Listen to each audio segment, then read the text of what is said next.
네, 안녕하세요. 2020 충북 고용 안정 선제 대응 팬키지 사업 추진단 온라인 성과보고의 진행을 맡은 저는 윤아래입니다. 반갑습니다. 자, 먼저 이렇게 시청해 주시는 모든 분들께요. 감사하다는 인사 말씀을 먼저 드리고요. 본 행사는 코로나19 확산 방지를 위해서 현재 지금 제한된 인원만 행사장 내에 출입을 하셨습니다. 그리고 또 행사장을 비롯한 행사장 내 모든 방역 수칙을 준수하고 비대면 행사로 진행이 되고 있다는 점 말씀을 드리도록 하겠습니다.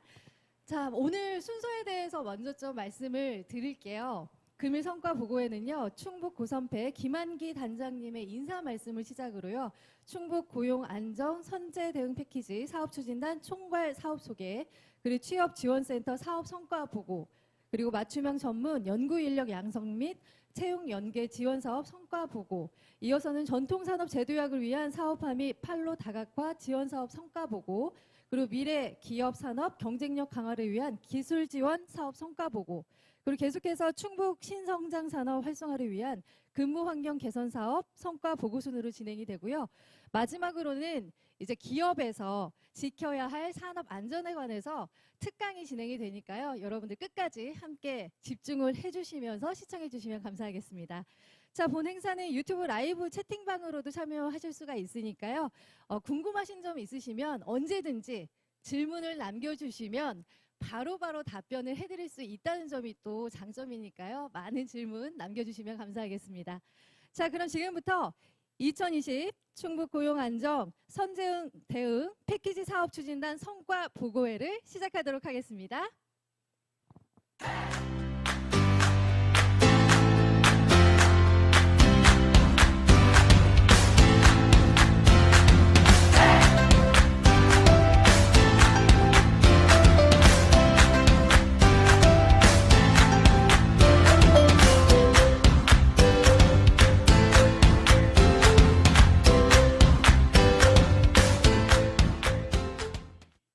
네, 먼저 일정 관계로 참석하지 못하신 충북 고용 안정 선제 대응 패키지 사업단 김한기 단장님의 인사 말씀을요, 영상을 준비를 했거든요. 영상을 통해서 만나보시죠. 안녕하십니까. 충북 고용안정 선제대응 패키지 사업 추진단장 김한기입니다. 반갑습니다. 올 한 해도 2주 남았으며 우리 사업도 마무리하고 내년도 사업을 준비해야 할 시기가 다가왔습니다. 당초 금일 성과보고에는 대면으로 개최하려 했으나 코로나19 확산 사항이 위중해 불가피하게 온라인으로 진행하게 된 점 양해 말씀드립니다. 코로나19 상황 지속과 대내외적인 어려움 속에서도 고용 창출과 기술 혁신 및 성장을 위해 헌신하고 계시는 기업 대표님들에게 존경의 뜻을 표합니다. 아울러 충북 지역의 양질의 일자리 창출을 위해 함께 노력해 주시는 일자리 유관기관 관계자님들에게도 감사의 말씀을 드립니다. 많이 바쁜 시기임에도 우리 충북 고선패 사업의 1년 성과를 공유하고 의견사항을 수렴하고자 어렵게 온라인 보고회를 개최하게 되었습니다. 본 사업은 지역 내 고용위기 기업을 미리 파악해 이전직 근로자 지원 및 기업 지원을 하는 사업으로 향후 성공적인 정착을 위하여 온라인 댓글에 많은 의견을 부탁드리겠습니다. 코로나19 사태 등으로 어려움이 있었지만 각자의 분야에서 협조해 주셔서 본 사업이 잘 추진되고 있으며 충북 지역의 고용률이 12월 현재 69.7%, 전국 2위로 비교적 안정된 모습을 보이고 있습니다. 다시 한번 오늘 온라인 성과보고에 참석해 주신 기업 및 일자리 유관기관 관계자님들에게 깊은 감사를 드리며 인사말을 마치도록 하겠습니다. 고맙습니다.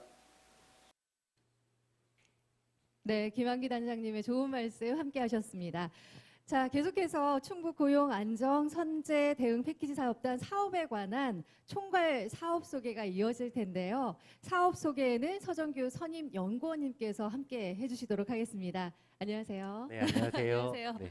네, 인사 간단하게 좀 해주세요. 네. 예, 안녕하세요. 저는 청주 상공회의소에서 충북 고용안정 선제대응 패키지 사업을 담당하고 있는 서정규 선임 연구원이라고 합니다. 이제 바로 그 성과 관련해서 보고를 드리도록 하겠습니다.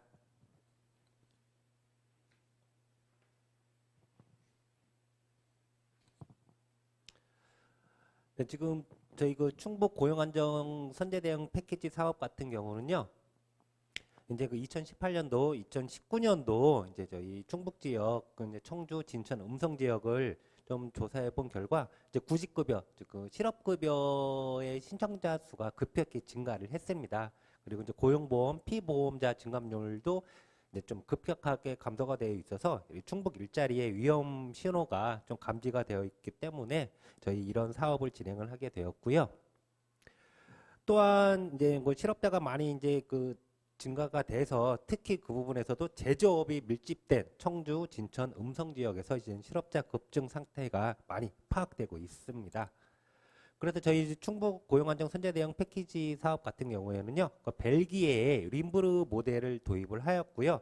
이제 간단히 림부르 모델을 이제 말씀을 드리면은 2014년도에 이제 벨기에 림부르 지방의 이제 포드 자동차 제조업체인데요. 그 자동차 제조업체가 공장을 폐사하면서 대량의 좀 이제 그 실업자들이 많이 발생을 했습니다. 그 모델을 바탕으로 저희 충북 지역에 맞게 이제 이러한 사업을 이제 그 방향을 만들었고요. 저희 충북의 대응 방향으로는요. 일자리 위기 신호를 감지해서 이제 위기가 감지되는 기업들을 대상으로 해서 인력을 다른 산업으로 재배치, 실행하는 사업으로 보시면 될 것 같습니다. 저희 그 고용안정 실현을 위한 기능별 이제 사업 구성을 좀 말씀드리겠는데 크게 이제 세 가지 프로젝트로 구성되어 있습니다. 첫 번째는 위기 감지 및 선제 대응 시스템 구축, 두 번째 근로자 맞춤형 인력 양성, 세 번째 신성장 산업 채용 유도형 기업 지원 사업으로 구성되어 있고요. 각 프로젝트별로 이제 다른 이제 세부 사업들이 포함되어 있습니다. 첫 번째 프로젝트 원 이제 사업으로는요. 선제적 위기 대응 시스템 구축해서 저희가 이제 8월 11일 날에 이제 개소식을 진행하였고 개소식 날 이제 청주, 진천, 음성 상공회의소, 한국고용정보원 등과 같이 업무 협약식을 진행을 하였습니다. 저희 고용안정 선제 대응 패키지 사업 추진단 같은 경우는 크게 사업 추진단과 취업지원센터 2개 부서로 되어 있고요. 각 부서별로 3개의 팀이 구성되어 있습니다.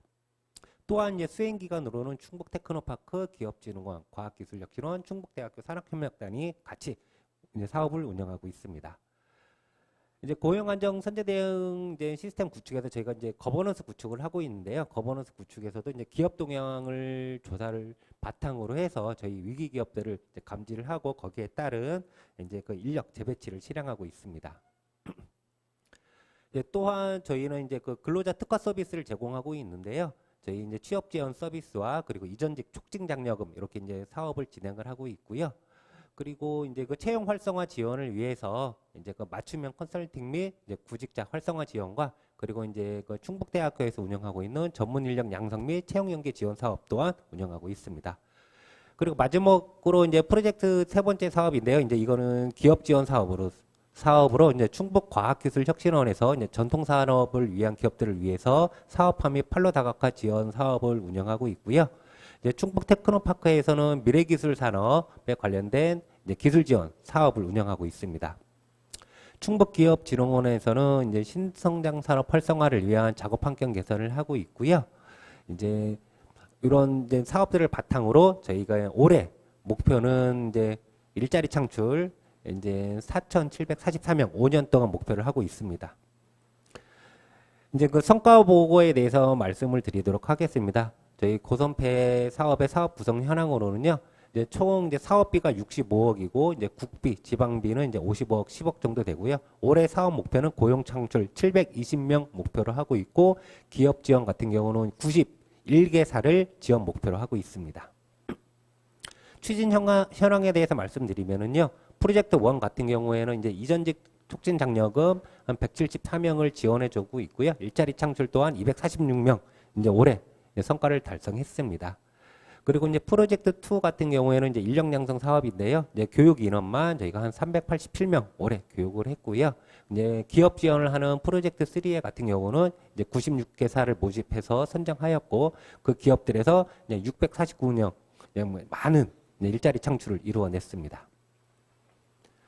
이제 정량적인 개량 성과를 말씀드리면은요, 올해 목표 720명 중에 이제 787명 일자리 창출이 이제 달성되었고요, 한 109.3% 달성률을 보이고 있고, 기업 지원 또한 한 106.6% 정도 달성을 하였습니다. 이제 비계량 성과, 이제 그 정성 성과에 대해서 말씀드리면은요, 프로젝트 1 사업에 같은 경우 이제 취업 연계만 한 1,500명도 정도 저희가 취업 연계를 해드렸고요.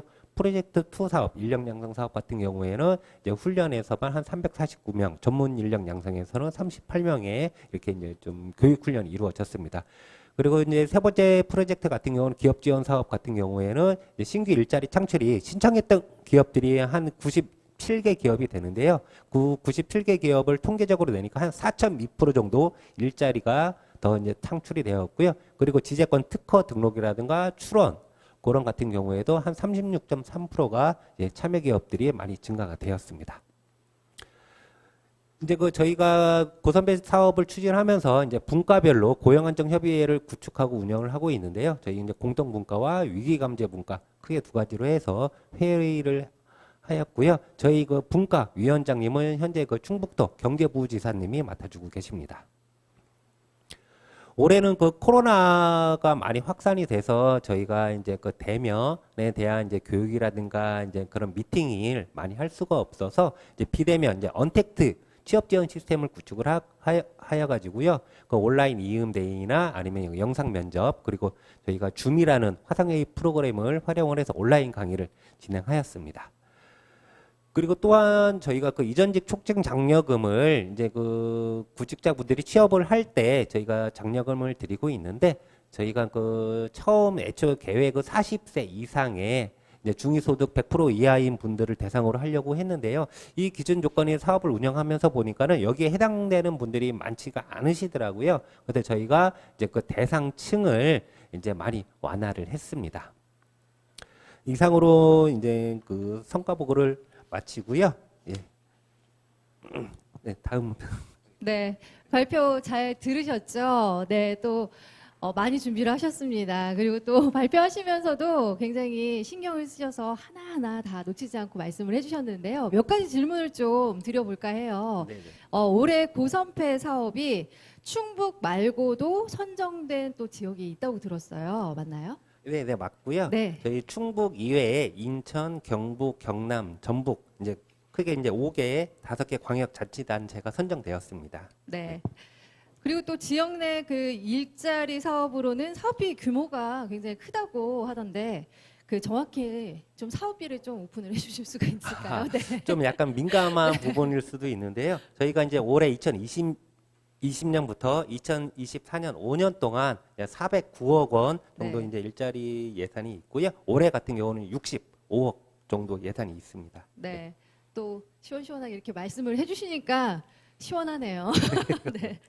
그리고 또 제가 듣기로는 올해 사업비 규모도 좀 이제 말씀하신 것처럼 큰데 그 사업비 비중이 지원 분야별로는 또 어떻게 다른지 궁금해요. 올해 사업비가 65억 정도 되는데요. 이제 가장 큰 비중을 차지하고 있는 건 이제 기업을 위한 분야에서 한 35억 정도, 이제 전체 사업비의 54% 정도 차지를 하고요. 네. 그리고 저희 그 시스템을 구축하는 사업비도 한 총 사업비의 30% 차지하고 있고, 그리고 인력 양성, 이제 채용 연계하는 사업에 한 총 사업비의 한 16% 차지하고 있습니다. 아무래도 좀 비중이 큰 게 네. 기업 중요도가 맞습니다. 그렇죠. 네네. 네. 그래서 기업 성장을 위한 지원 그 비가 큰 거를 보면은 거기에 아무래도 좀 신경을 많이 쓰고 계신가 봐요. 예, 맞습니다. 그 기업분들을 많이 이제 기업을 성장을 해야 거기에 따른 일자리 창출이 많이 된다고 생각을 하기 때문에 비중을 한 50% 이상 차지하고 있습니다. 네, 맞습니다. 좋은 기업들이 또 생겨나야 일자리라든지 그곳에서 또 일하시는 분들이 더 혜택을 받을 수 있기 때문에 네, 여러분들께서 이런 점을 좀 참고하셨으면 좋겠고요. 자, 사업비 운영을 하시면서 좀 올해 아쉬웠던 부분도 계셨을 것 같아요. 예, 저희 그 고선패 사업이 올해 이제 5월부터 시작을 했는데요. 이제 처음 올해 사업을 시작하다 보니까는 이제 조직이나 인력을 구성하는데 좀 기간이 많이 걸렸습니다. 근데 그 기간이 한 2달 정도 걸려가지고 실제 사업 운영은 올해 8월부터 시작이 돼서 지금 현재 이제 마무리가 되어 있는데 이제 8월부터 시작하다 보니 좀 사업 기간이 짧아가지고 그 저희 충북 지역 내에 많은 기업들한테 홍보를 해서 이 사업에 많이 참여를 했었으면 좋은데 그게 많이 홍보가 안 돼서 좀 네. 많이 아쉬웠던 점이 있습니다. 네. 지금 이제 저희가 몇 가지 질문을 추려서 제가 선임 연구원님께 이렇게 질문을 드렸는데요. 제가 개인적으로 궁금한 건 이제 홍보를 지금 좀 아쉬웠다고 말씀을 하셨는데 그럼 내년에 어떤 계획을 갖고 계신지 어떻게 좀 홍보를 꾸려 나가실지 이 점이 또 갑자기 제가 궁금해졌습니다. 저희가 이제 그 코로나가 아닐 때는 네. 이제 기업분들을 대상으로 해서 큰 규모로 사업 설명회를 대면으로 많이 했었거든요. 그렇죠. 예, 그때는 근데 그랬죠. 이제 올해 같은 경우는 이제 코로나 상황도 있었고 내년에도 코로나 상황이 어떻게 될지는 모르겠는데 내년 같은 경우에는 이제 대면은 일단은 좀 어려울 것 같고 이제 언택트 이제 온라인으로 이제 그쵸. 유튜브라든가 네. 그걸 이제 그 방송을 통해서 이제 많은 지역에 홍보를 할 예정입니다. 네. 그 홍보가 꼭 빛을 발해서 많은 분들이 좀 알아가시고 또 함께 하셨으면 좋겠다는 생각이 듭니다. 네. 노력하겠습니다. 교수님, 연구원님 다시 한번 감사드립니다. 네. 고맙습니다. 네, 고맙습니다. 네. 자, 지금까지 선임 연구원님과 함께요. 총괄 사업 소개 함께 해보셨습니다. 다음 또 어떤 발표가 기다리고 있을지 여러분 기대해 주시면서요. 잠시 영상 보시고 다시 한번 찾아뵙도록 하겠습니다.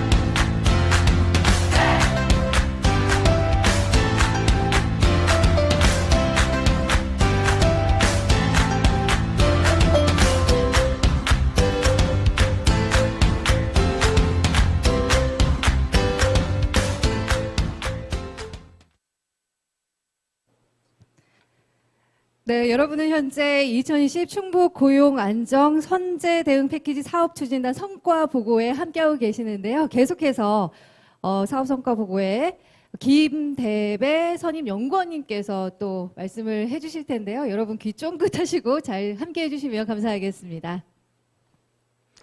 네, 안녕하세요. 저는 충북 고용안정 선제대응 패키지 사업 추진단 취업지원센터에서 일하고 있는 김대배 선임연구원입니다. 반갑습니다. 그럼 지금부터 저희 고용안정 선제대응 취업지원센터에서 올해 어떤 사업들을 했는지 그리고 사업 성과가 어떻게 났는지 보고하도록 하겠습니다. 네, 저희 충북 고용안정 선제대응 취업지원센터는 충북 고선패 추진단의 한 부서로 소속이 되어 있습니다. 저희 취업지원센터는 위기산업 이전직 희망자들에게 새로운 이전직 기회를 제공함으로써 충북 5대 신성장 산업군 해당 기업체에 재배치하는 그런 역할을 하고 있습니다. 이렇게 새로운 5대 신성장 산업에 재배치하고 또 그런 산업이 활성화되고 저희 지역 경제가 활성화될 수 있도록 저희가 최선의 노력을 다하고 있습니다. 발표 순서입니다. 우선 저희 고용안정 선제대응 취업지원센터는 어떤 곳인지 간략하게 말씀드릴 거고요. 그리고 저희가 3가지 각각의 단위 사업을 또 하고 있습니다. 이 단위 사업에 대해서 알려드리고 올해 성과가 어떻게 났는지 이렇게 발표를 드리고 그리고 질의응답을 받도록 하겠습니다. 다음 보시겠습니다. 우선 저희 충북 고용안정 선제대응 취업지원센터는 좌측 그림에서 보시는 것처럼 다양한 특화 프로그램들 그리고 이전직 촉진 장려금, 기초교육훈련까지 구직자 여러분들을 위해서 많은 노력을 하고 있습니다.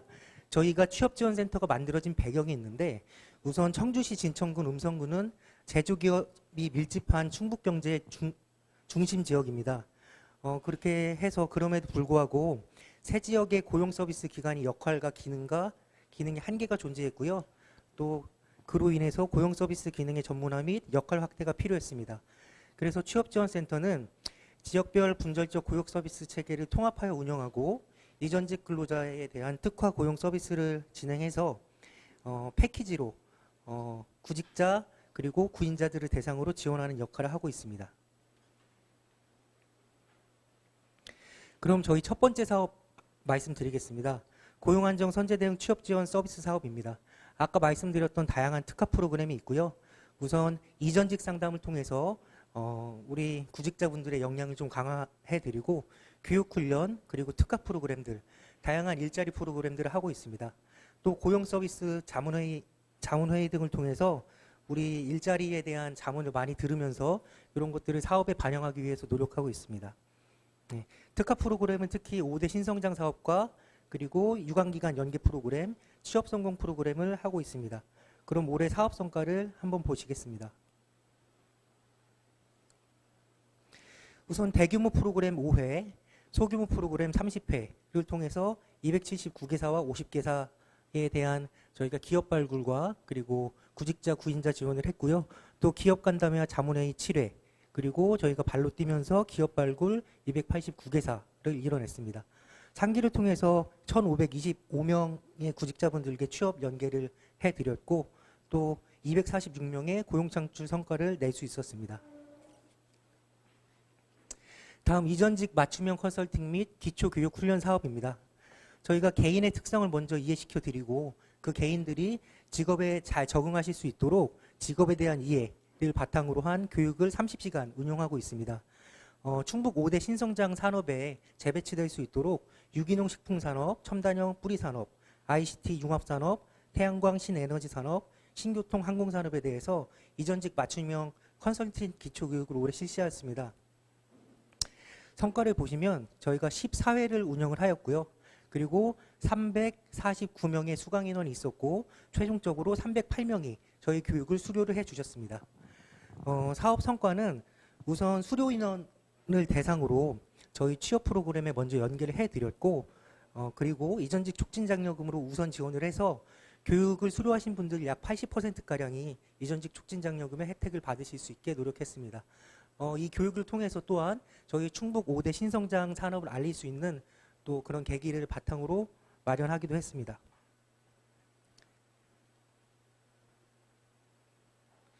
네, 마지막으로 이전직 촉진 장려금 지원 사업입니다. 쉽게 말씀드리면 취업 성공 수당인데요. 요거는 이제 구직자분들께서 저희 취업지원센터에 프로그램을 우선 참여를 하신 다음에 5대 신성장 산업에 해당하는 기업군에 취업을 하신다면 최대 300만 원을 구직자분들께 직접 지원하는 그런 사업입니다. 이 사업 같은 경우는 올해 저희가 이제 처음으로 실시를 했고 아까 전 단계에 말씀드렸듯이 사업 조건을 조금 변경을 해서 보다 많은 분들이 혜택을 보실 수 있도록 좀 변경을 했습니다. 이전직 촉진장려금 지원사업 수당에 대한 성과도 한번 보시겠습니다. 저희 이전직 촉진장려금은 이번에 201명 정도 이렇게 선정이 됐고요. 이분들에게 1억 9천만 원 정도의 취업 성공 수당이 지원됐습니다. 이를 통해서 저희 이전직 성공을 유도하고 그리고 이전직 후에 장기 근속을 유도할 수 있는 성과를 마련했습니다. 네, 이상입니다. 감사합니다. 네, 지금까지 김대배 선임연구원님께서 사업 성과 보고 발표를 해주셨는데요. 네, 많이 준비를 하셨을 것 같아요. 얼마나 준비를 하신 거예요, 이 발표를? 갑자기 질문 드리니까 놀라셨죠?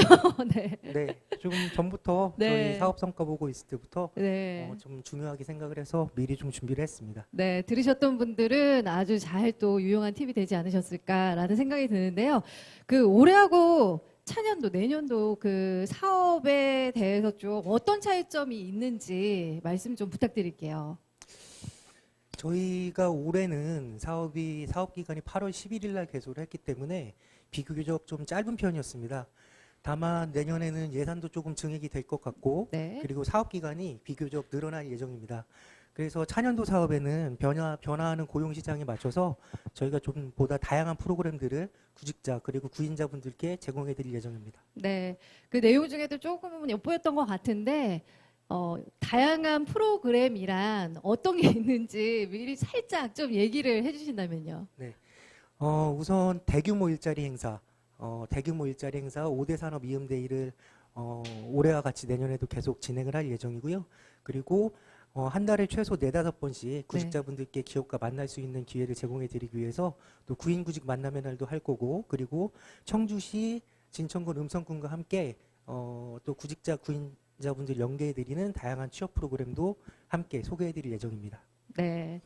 자, 그러면 내년에 2021년도 사업 신청은 또 어떻게 해야 되는지 궁금하신 분들도 계실 거예요. 어떻게 좀 신청은 언제부터 시작이 될까요? 저희가 실질적인 보통 사업 시장은 3월 달부터는 시작이 될 겁니다. 네. 다만 저희가 그때 미리 일정을 미리 계획을 해서 저희가 필요하신 구직자분들께 미리 사전에 좀 안내를 할 계획입니다. 특히 워크넷에 구직 신청이 되어 있으신 구직자분들께서는 저희가 개별적으로 다 MMS나 혹은 전화 드려서 네. 저희 사업을 홍보하고 또 참여하실 수 있도록 좀 안내해드릴 예정입니다. 네. 자, 보시는 분들도 좀 참고를 하셨으면 좋겠다는 생각이 들고요. 그 내년 사업을 운영하시면서 또 많은 준비를 하신 것 같아요. 내년을 위해서. 근데 올해는 좀 많이 힘들었잖아요. 좀 어떤 부분이 어려우셨을까요?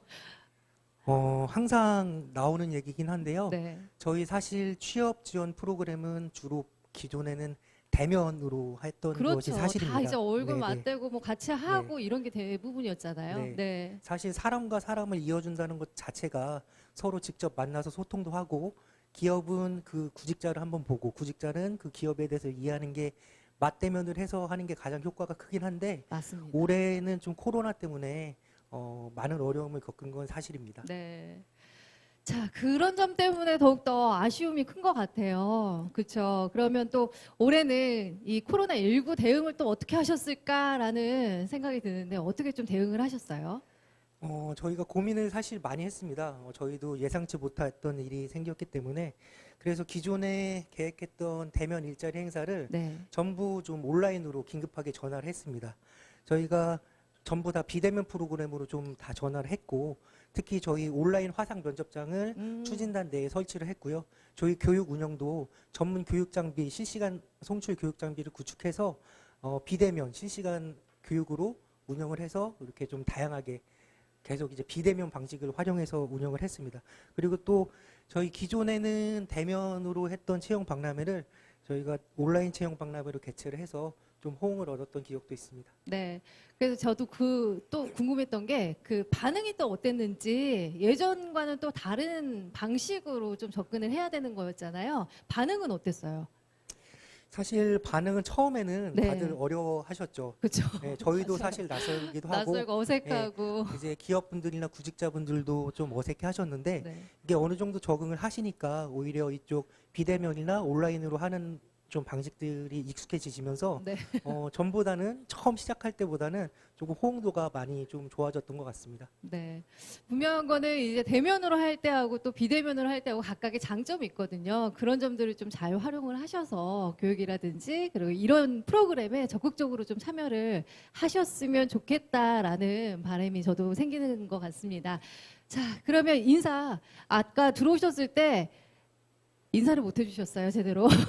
가실 때만큼은 제대로 좀 인사를 해주시고, 네, 그 다음, 말씀 끝난 다음에 영상 만나고 여러분 다시 한번 뵙도록 하겠습니다. 인사해 주시죠. 네, 저는 발표했던 충북 고선패 사업단의 취업지원센터에서 일하고 있는 김대배 선임연구원이었고요. 네. 예, 저희 이제 코로나19로 올해 이제 얼어붙은 채용 시장이었는데 저희도 좀 어려웠고 구직자분들, 구인자 여러분들 모두 어려웠을 것으로 생각이 됩니다.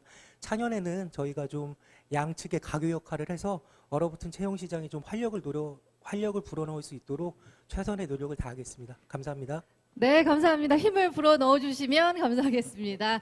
네, 여러분 계속해서 홍보 영상 만나보시고 계속해서 이어가도록 하겠습니다.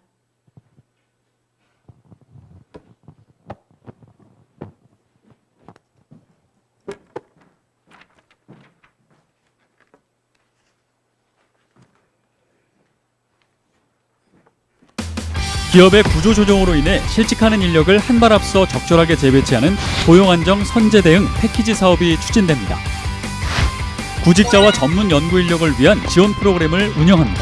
충북 5대 신산업 분야 기초교육을 실시하고 이전직 희망자에게는 취업처를 발굴 알선하여 실제 취업 시 최대 300만 원의 장려금을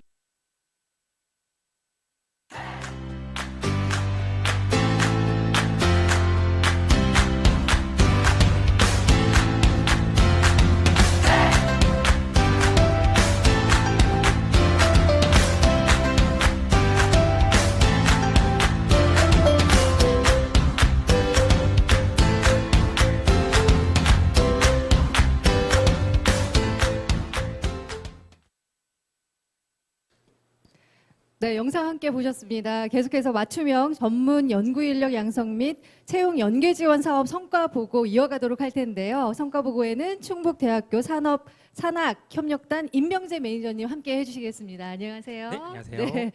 들어오셨을 때 마스크를 계속 착용을 하고 계시더라고요. 그래서 그 얘기를 잠깐 나눴습니다. 아직까지는 그래도 예전에는 마스크를 벗고 있는 게 좀 그래도 편했는데 언제부턴가 이 마스크를 쓰고 있는 게 오히려 더 지금은 안전하게 느껴지고. 그쵸. 네, 그렇죠. 벗는 게 이상하게 될 정도로 그런 좀 시국인데요. 자, 그러면 어떤 또 발표를 들려주실지 저도 기대해 보도록 하겠습니다. 시작해 주시죠. 네, 그럼 우선 제 소개와 그리고 기관 소개 간단하게 드리고 나서 저희 이제 성과 보고 드리도록 하겠습니다. 우선은 저는 충북대학교 공동훈련센터에서 일하고 있는 임병재 매니저라고 합니다.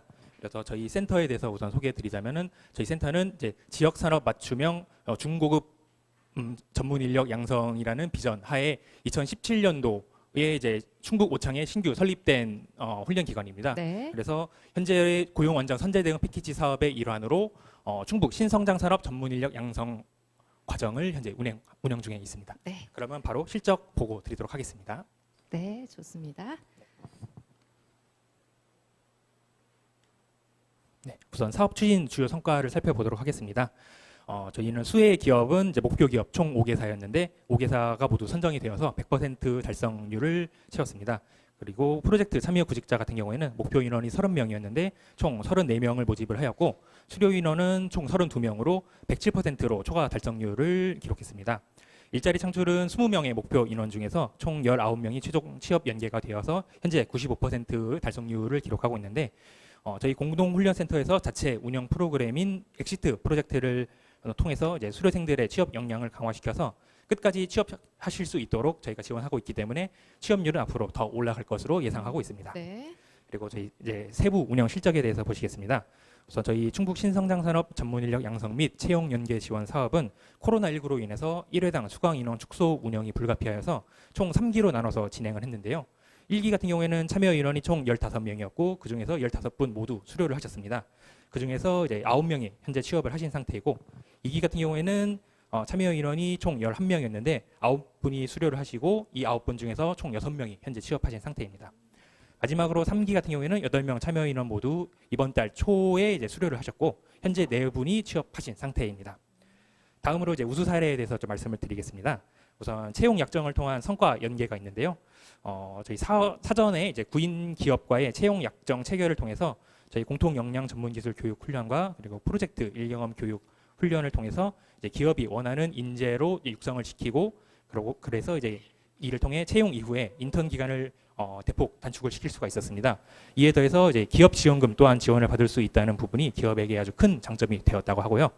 또 구직자분들 또한 이제 약정을 통한 이제 채용이 보장이 되는 것이 가장 좋았고 또 기업의 문화를 또 미리 체험을 해볼 수 있기 때문에 채용 이후에 좀 더 기업에 빠르게 적응할 수 있다는 그런 장점이 있었습니다.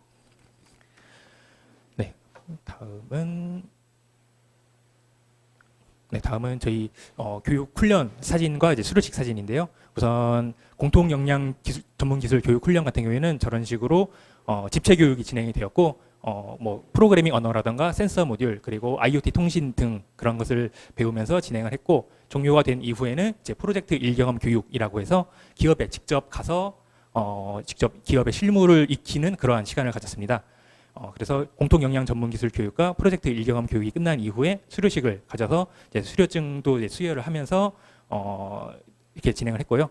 그리고 앞서 말씀드리긴 했지만 이제 코로나19로 인해서 저희가 1회당 수강 인원 축소 운영뿐만이 아니라 매주 강의상 방역도 진행을 하며 마스크도 상시 비치해두고 훈련생들마다 이제 개인별로 방역 물품 또한 제공을 해드리면서 방역 지침을 철저히 준수하면서 교육 훈련을 진행을 했습니다.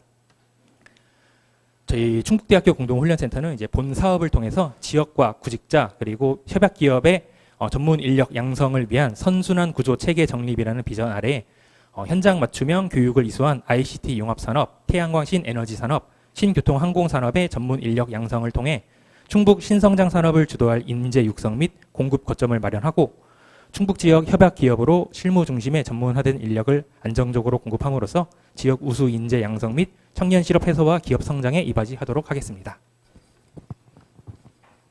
네. 자, 여러분 함께 정말 깔끔하게 정리를 딱 해주신 것 같아요. 말씀 감사합니다. 감사합니다. 네, 그 중간에 엑시트 프로젝트라는 말씀을 하셨어요. 네. 좀 자세히 알 수 있을까요? 네, 우선은 저희 엑시트 프로젝트라고 하면은 이제 수료생 사후 관리의 일환으로서 네. 저희 충북대학교 공동훈련센터에서 자체적으로 운영하는 밀착 취업 연계 프로그램이라고 보시면 됩니다. 그래서 우선은 수료생들의 이제 성공적인 취업 연계를 위한 역량 네. 강화가 이제 목적이라고 보시면 되고요. 그래서 이제 특강 내용 같은 경우에는 이력서 그리고 자기소개서 같은 것을 이제 1대1 클리닉을 해드리고 네. 또 이제 면접을 앞두고서는 뭐 모의 면접이라던가 어. 혹은 동행 면접 등을 통해서 수료생들의 좀 부담을 좀 낮춰주는 그런 역할을 좀 도와드렸고 네네. 또 포토데이라고 해서 이제 취업용 사진 그 개인 프로필 사진을 좀 촬영을 도와드리면서 이러한 것들을 좀 지원을 많이 해드렸습니다. 네. 그래서 이를 통해서 이제 훈련 과정이 끝난 이후에도 수료생분들이 취업 의지를 좀 더 이제 상기시켜서 이제 발빠르게 구직 활동을 할 수 있도록 좀 도와드리고 있었습니다.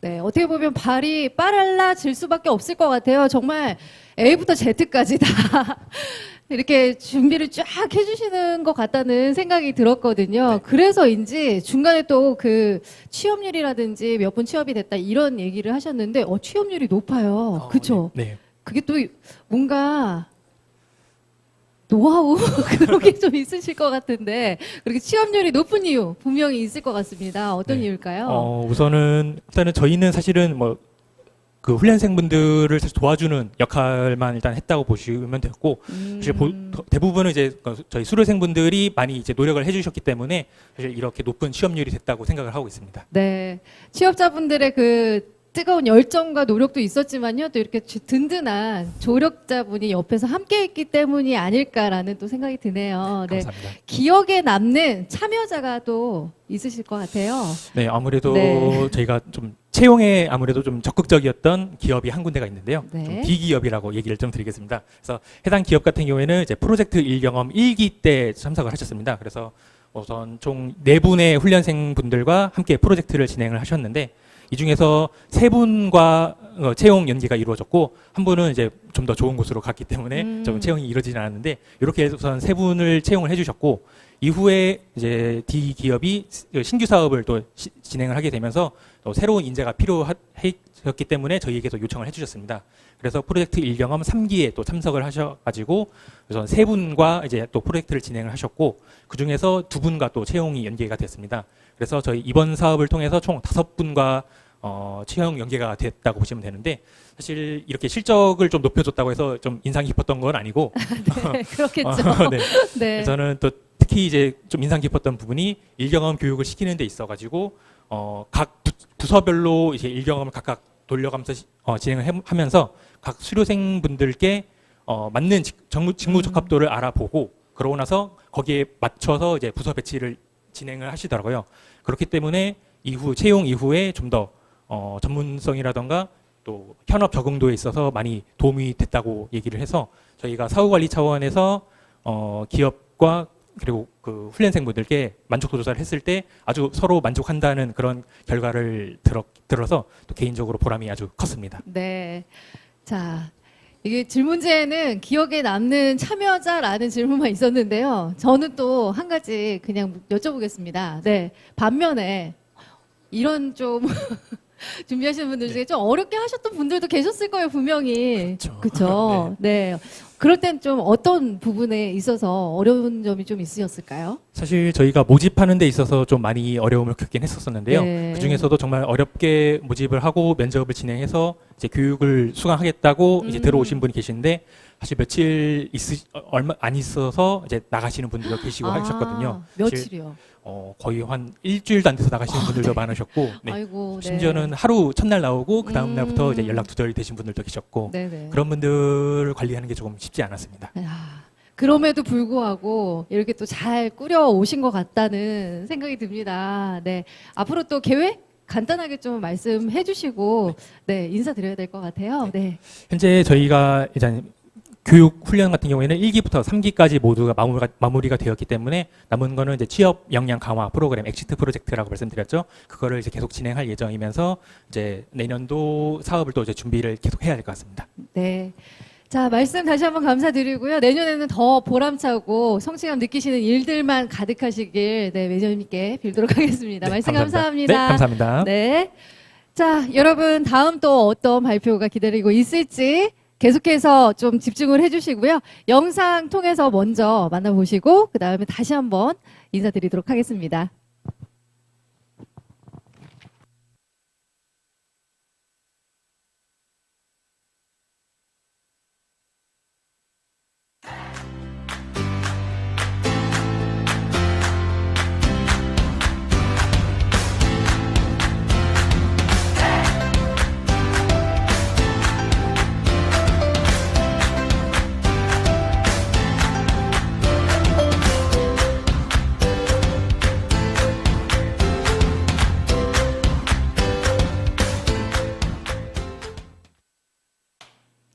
네, 여러분은 지금 저희와 함께 쭉 달려오고 계시는데요. 계속해서 이어지는 발표는 전통산업 제도약을 위한 사업화 및 판로 다각화 지원 사업 성과 보고가 있도록 하겠습니다. 성과 보고에는 충북과학기술혁신원 김학희 부장님 우리 함께 해주시겠습니다. 안녕하세요. 네, 안녕하세요. 자, 간단하게 인사해 주시고 그럼 발표 시작해 주시죠. 저는 충북과학기술혁신원의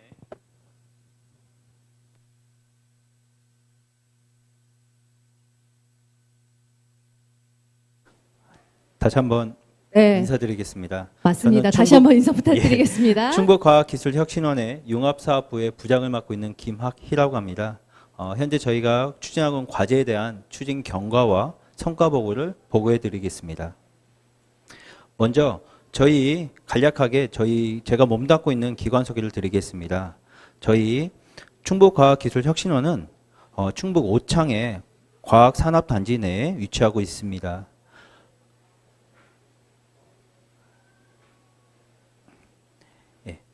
저희는 VR, AR 거점센터와 소프트웨어 미래체험센터, 충북 IDC 센터, 충북 ICT 디바이스랩, 충북 인터넷 방송국 등의 주요 거점 센터를 보유하고 있으며 이를 토대로 다수의 사업 영역을 추진하고 있습니다. 우리 충북과학기술혁신원은 2003년에 소프트웨어와 ICT 중심의 지역 거점 기관으로 충북지식산업진흥원이란 명칭으로 개관하였습니다. 2020년 5월까지 충북도와 함께 사업을 진행하였습니다. 그러던 중에 중앙부처와 충북도의 과학기술 변화, 4차 산업혁명에 대응하기 위해서 지역 주도의 헤드쿼터 역할을 하기 위해 2020년 6월에 충북과학기술혁신원이란 명칭을 변경하였습니다.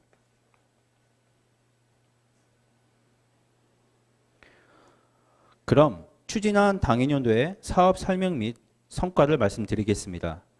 충북 신성장산업 활성화 지원 사업은 반도체 산업의 편중된 사업 구조를 다양화하기 위해 신성장 산업을 집중하고 신성장 산업, 유기농 식품, 뿌리 산업의 맞춤형 기업 지원을 통한 채용 확대라는 미션으로 청주, 음성, 진천 소재의 유기농 식품 및 뿌리 기업을 대상으로 11개 기업 이상의 판로 다각화 및 해썹 인증 등 유기농 식품 분야 11개 기업 이상의 기술 개발 및 고급화를 지원하는 뿌리 기업 분야의 2개의 기업 지원 사업 영역으로 추진하였습니다.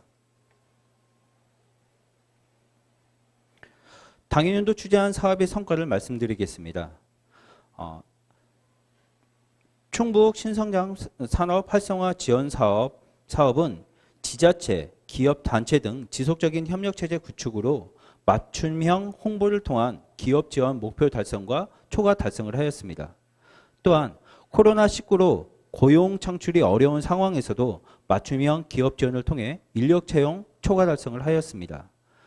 또한 지속적인 기업 모니터링을 통해 기업의 사업 추진 점검 및 의견 수렴으로 사업 컨설팅을 지원하였고 단순 지원에서 벗어나 성과물 및 기존 제품의 판로 확대를 위한 시장 진출 연계 지원을 하였습니다. 정량적 성과 실적입니다. 먼저 기업 지원 목표 대비 실적입니다. 당초 11개 사의 지원 목표에서 11개 지원을 해서 목표 실적을 달성하였고, 뿌리 기업은 당초 11개 사의 지원 모집 목표에서 12개의 지원으로 초과 달성을 하였습니다. 인력 채용 목표 대비 실적은 유기농 식품 분야에서 당초 20명의 취업 목표에서 56명의 채용으로 초과 실적을 달성하였습니다. 뿌리 기업 분야에서는 당초 20명 목표에서 30명 채용으로 초과 달성하였습니다. 당초 계획 대비 초과 달성이라는 성과를 거두었습니다. 연계 활동 분야입니다.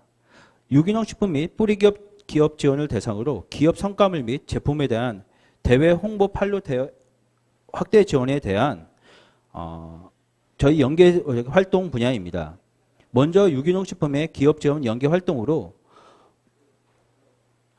더맘의 9개의 회사와 함께 서울 국제 소싱 페어 비즈 매칭 상담회에 참가하여서 상담 63건 5억 6,100만 원의 계약 협의라는 성과를 거두었습니다. 또한 보성 1억조 코리아 외 3개사와 함께 코엑스푸드 위크 2020에 참가해서 상담 47건 2억 3천만 원이라는 계약 성과를 거두었습니다. 다음으로 뿌리기업 연계 활동으로 캐스세이드 테크 외 5개사와 함께 2020 한국 자동차 산업 및 국제수송기계 부품 전시회에 참가하여서 상담 61건 258만 불이라는 계약을 협의 중이라는 성과를 거두었습니다. 자세한 사항은 내용으로 가름하겠습니다. 다음으로 정성적 성과에 대해 말씀드리겠습니다. 본 사업을 통해서 유통 채널 진입 확대, 특허 인증, 시제품 제작, 공정 개선 등의 기업 지원으로 생산성 향상, 산업 경쟁력 강화, 시장 점유율 확대, 품질 개선 등의 매출 증대로 이루어져서 지역 신성장 산업 분야 신규 일자리 확대라는 고용 창출로 이루어지는 일자리 창출 선순환 구조를 마련하였습니다. 다음으로 사업 추진 세부 사항에 대한 내용입니다. 자세한 사항은 내용으로 가름하겠습니다.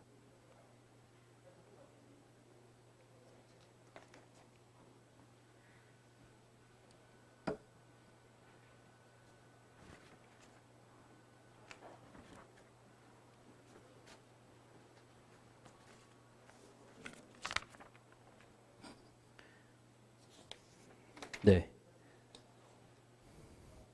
저희가 지금 보시는 것 같이 다양한 저희가 성과를 나타낸 부분이었습니다. 네, 우수 사례입니다. 마지막으로 본 사업을 통해서 다양한 우수 사례들을 나열하겠습니다. 먼저 순수바람 같은 경우에는 연계 투자를 받아서 1억 원에 기업가치 한 10억 원에 대한 승인적인 부분에 저희가 아주 큰 우수 사례를 들 수 있습니다. 그 밖에 우수 사례입니다.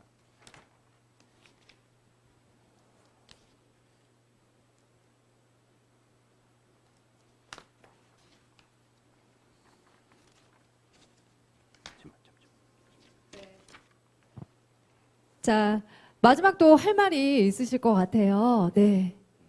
네. 저희가 지금 당일연도에 다양한 업무를 추진했습니다. 네. 그 중에 가장 어려운 점이 뭐였냐면 다 모든 기관이 마찬가지입니다. 코로나라는 이놈 때문에 네. 저희가 아주 당초에 계획했던 일정이나 그렇죠. 당초에 저희가 목표했던 부분에 대해서 네. 많은 어려움을 겪었습니다. 그래서 이 부분을 빨리 해결을 해 나가는 게 저희의 급선무였습니다. 맞습니다. 그래서 저희 직원들과 함께 그 부분을 어떻게 하면 기업과 함께 빨리 성공적으로 추진하느냐. 네. 그다음에 추진단과 함께 많은 부분을 그 부분에 대해서 노력하였고 저희가 추진했습니다. 네, 그런 부분에 대해서 지금 성과 발표라는 이 시간에 저희가 그나마 목표 달성이라는 것을 이루어서 상당히 보람된 시간이었습니다. 네. 보니까 우수 사례 관련된 그 페이지도 굉장히 많이 준비를 하셨더라고요. 그렇죠? 네, 맞습니다. 네. 그만큼 또 굉장히 성공적인 프로그램이 아니었나라는 생각이 드는데요. 2021년도에 또 기다리시는 분들이 계실 것 같아요. 이 사업 신청은 언제 시작이 될까요? 확답은 드릴 수 없고요. 그렇죠. 그러나 현재 지금 예정상으로는 2월 또는 3월이 되지 않을까라는 생각하고 있습니다. 네. 그러나 그거는 뭐 저희 기관만 지금 생각하는 부분이고요. 네. 앞으로 저희 추진단과 같이 협력하고 고용노동부에서 같이 해 나갈 때 2월에서 보통 통상적으로 2월에서 3월에 추진하지 않을까라는 생각을 하고 있으면서 현재 그 사업을 위해서 저희가 다음 해부터는 1월부터는 적극적으로 홍보를 통해서 사전에 준비하려고 하고 있습니다. 네, 잘 부탁드리겠습니다. 그리고 또 이 PT 하시는 또 이 자료를 보니까요. 그 하시면서 우수 사례라든지 좋은 사례들은 굉장히 많이 보여지는 것 같은데 분명히 아까도 또 말씀을 해주셨거든요. 힘드신 것도 뭐 말씀해주시고 했는데 좀 어려웠던 점 역시나 좀 들어보고 싶습니다. 어떤 점이 좀 힘드셨을까요? 네, 아까 말씀드렸지만 첫 번째는 코로나고요. 그건 이제 빼고. 네, 알겠습니다. 가장 영향이 커갔기 때문에 계속 맞아요. 기한이 남습니다. 너무 많습니다. 맞아요. 두 번째로는 저희가 시기적으로 좀 짧았습니다. 그쵸. 기간이 네. 짧았고 두 번째로는 지금 각 기업분들이 현재 발표를 한다거나 할 때 뿌리 기업이나 유기농 식품이나 아직은 뿌리 기업 부분들이 많이 계셔요. 그래서 이 발표를 한다거나 어떤 문서를 작성한다는 부분이 가장 어려움을 많이 겪고 계십니다. 그래서 그런 부분에서 같이 대응을 하고 네. 또한 그런 어려움 속에서 저희와 기업들이 서로 상호작용함으로써 그것을 끝까지 해내므로써 또 다르게 저희들 보람을 느꼈던 부분이 아닐까라는 생각하고 있습니다. 네, 그러셨을 것 같아요. 이제 평소에 안 하던 것들을 또 하셔야 되니까 발표라든지 그리고 뭐 문서 제안 그 작성이라든지 언제 해보셨겠어요. 근데 예. 좀 많이 도움을 주셨겠어요. 네, 저희 직원들이 고생을 좀 많이 했습니다. 자, 그러면 또 올해 좀 기억에 남는 행사가 있으셨다면 어떤 좀 행사가 있으셨는지 전시회나 예. 네 말씀 좀 해주세요. 앞에서 추진 경과에서 좀 먼저 보고 드렸던 대로 저희들이 다양한 행사를 가졌습니다. 특히 이제 국제 소싱 페어나 한국 자동차 산업전 같은 경우입니다. 가장 기억에 남는 경우는요. 네. 국제 소싱 페어 같은 경우는 더마음이라는 기업을 대표로 많은 기업들이 수출이나 아니면 매출에 대한 계약에 관련된 부분이 많은 성과를 거뒀습니다. 네. 참가를 해서 행사에 참가해서 그곳에서 바이어들과 직접적인 계약도 이루어졌고요. 그다음에 다양한 바이어들을 만남으로써 인해서 수출로 이루어지는 성과를 얻었습니다. 두 번째로는 한국 자동차 산업전입니다. 그 부분 같은 경우에는 저희가 이 사업에 대한 홍보가 이루어진다는 것이 가장 큰 저희의 기억에 남는 성과입니다. 네. 그래서 현재 이 고선페라는 이 고용안전 선진 대응 패키지 사업이라는 것을 많은 분들이 모르고 계시거든요. 기업들이 그 부분을 홍보하고 그다음에 저희 과학기술혁신원이라는 부분을 홍보하는 하나의 가장 큰 성과가 아닐까라고 생각을 하고 있습니다. 네, 맞습니다. 무엇보다도 홍보라든지 뭔가 가시적인 그런 효과들이 보였을 때 또 힘을 얻을 수 있거든요. 예. 그렇죠. 내년에 또 어떤 계획을 갖고 계시는지 간단하게 말씀해 주시고 또 인사드려야 될 것 같아요. 네. 내년에도 저희가 유기농 식품이나 뿌리 기업들을 대상으로 많은 기업 지원을 할 목표를 세우고 있습니다. 적극적으로 저희들이 추진하고 많은 목표를 갖고 있으니까 많은 기업들이 저희 과학기술혁신원에 참여하셔갖고 같이 사업을 진행했으면 좋겠습니다. 감사합니다. 네. 김학휘 부장님께서 또 멋진 발표 함께 해주셨는데요. 다시 한번 영상 보시고 네 발표를 이어가도록 하겠습니다. 영상 보고 오겠습니다. 기업의 구조 조정으로 인해 실직하는 인력을 한 발 앞서 적절하게 재배치하는 고용안정 선제 대응 패키지 사업이 추진됩니다. 구직자와 전문 연구 인력을 위한 지원 프로그램을 운영합니다. 충북 5대 신산업 분야 기초교육을 실시하고 이전직 희망자에게는 취업처를 발굴 알선하여 실제 취업 시 최대 300만 원의 장려금을 지원합니다.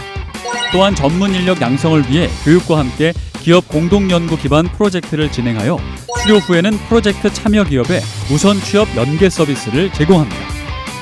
새로운 일자리 창출을 위한 기업 지원 사업도 진행합니다.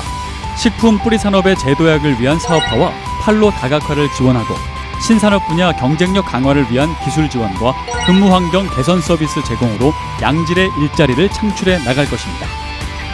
고용 위기, 미리 준비하면 이겨낼 수 있습니다.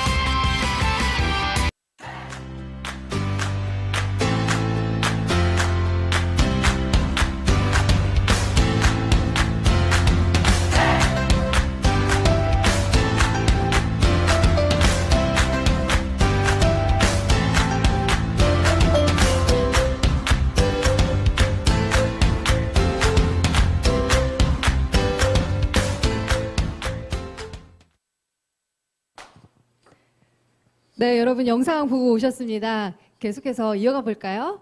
자, 다음은 미래 기업 산업 경쟁력 강화를 위한 기술 지원 사업 성과 보고 이어가 볼 텐데요. 성과 보고에는 충북 테크노파크 안시영 연구원님께서 함께 해주시겠습니다. 안녕하세요. 네, 안녕하세요. 충북 네. 테크노파크 안시영 연구원입니다.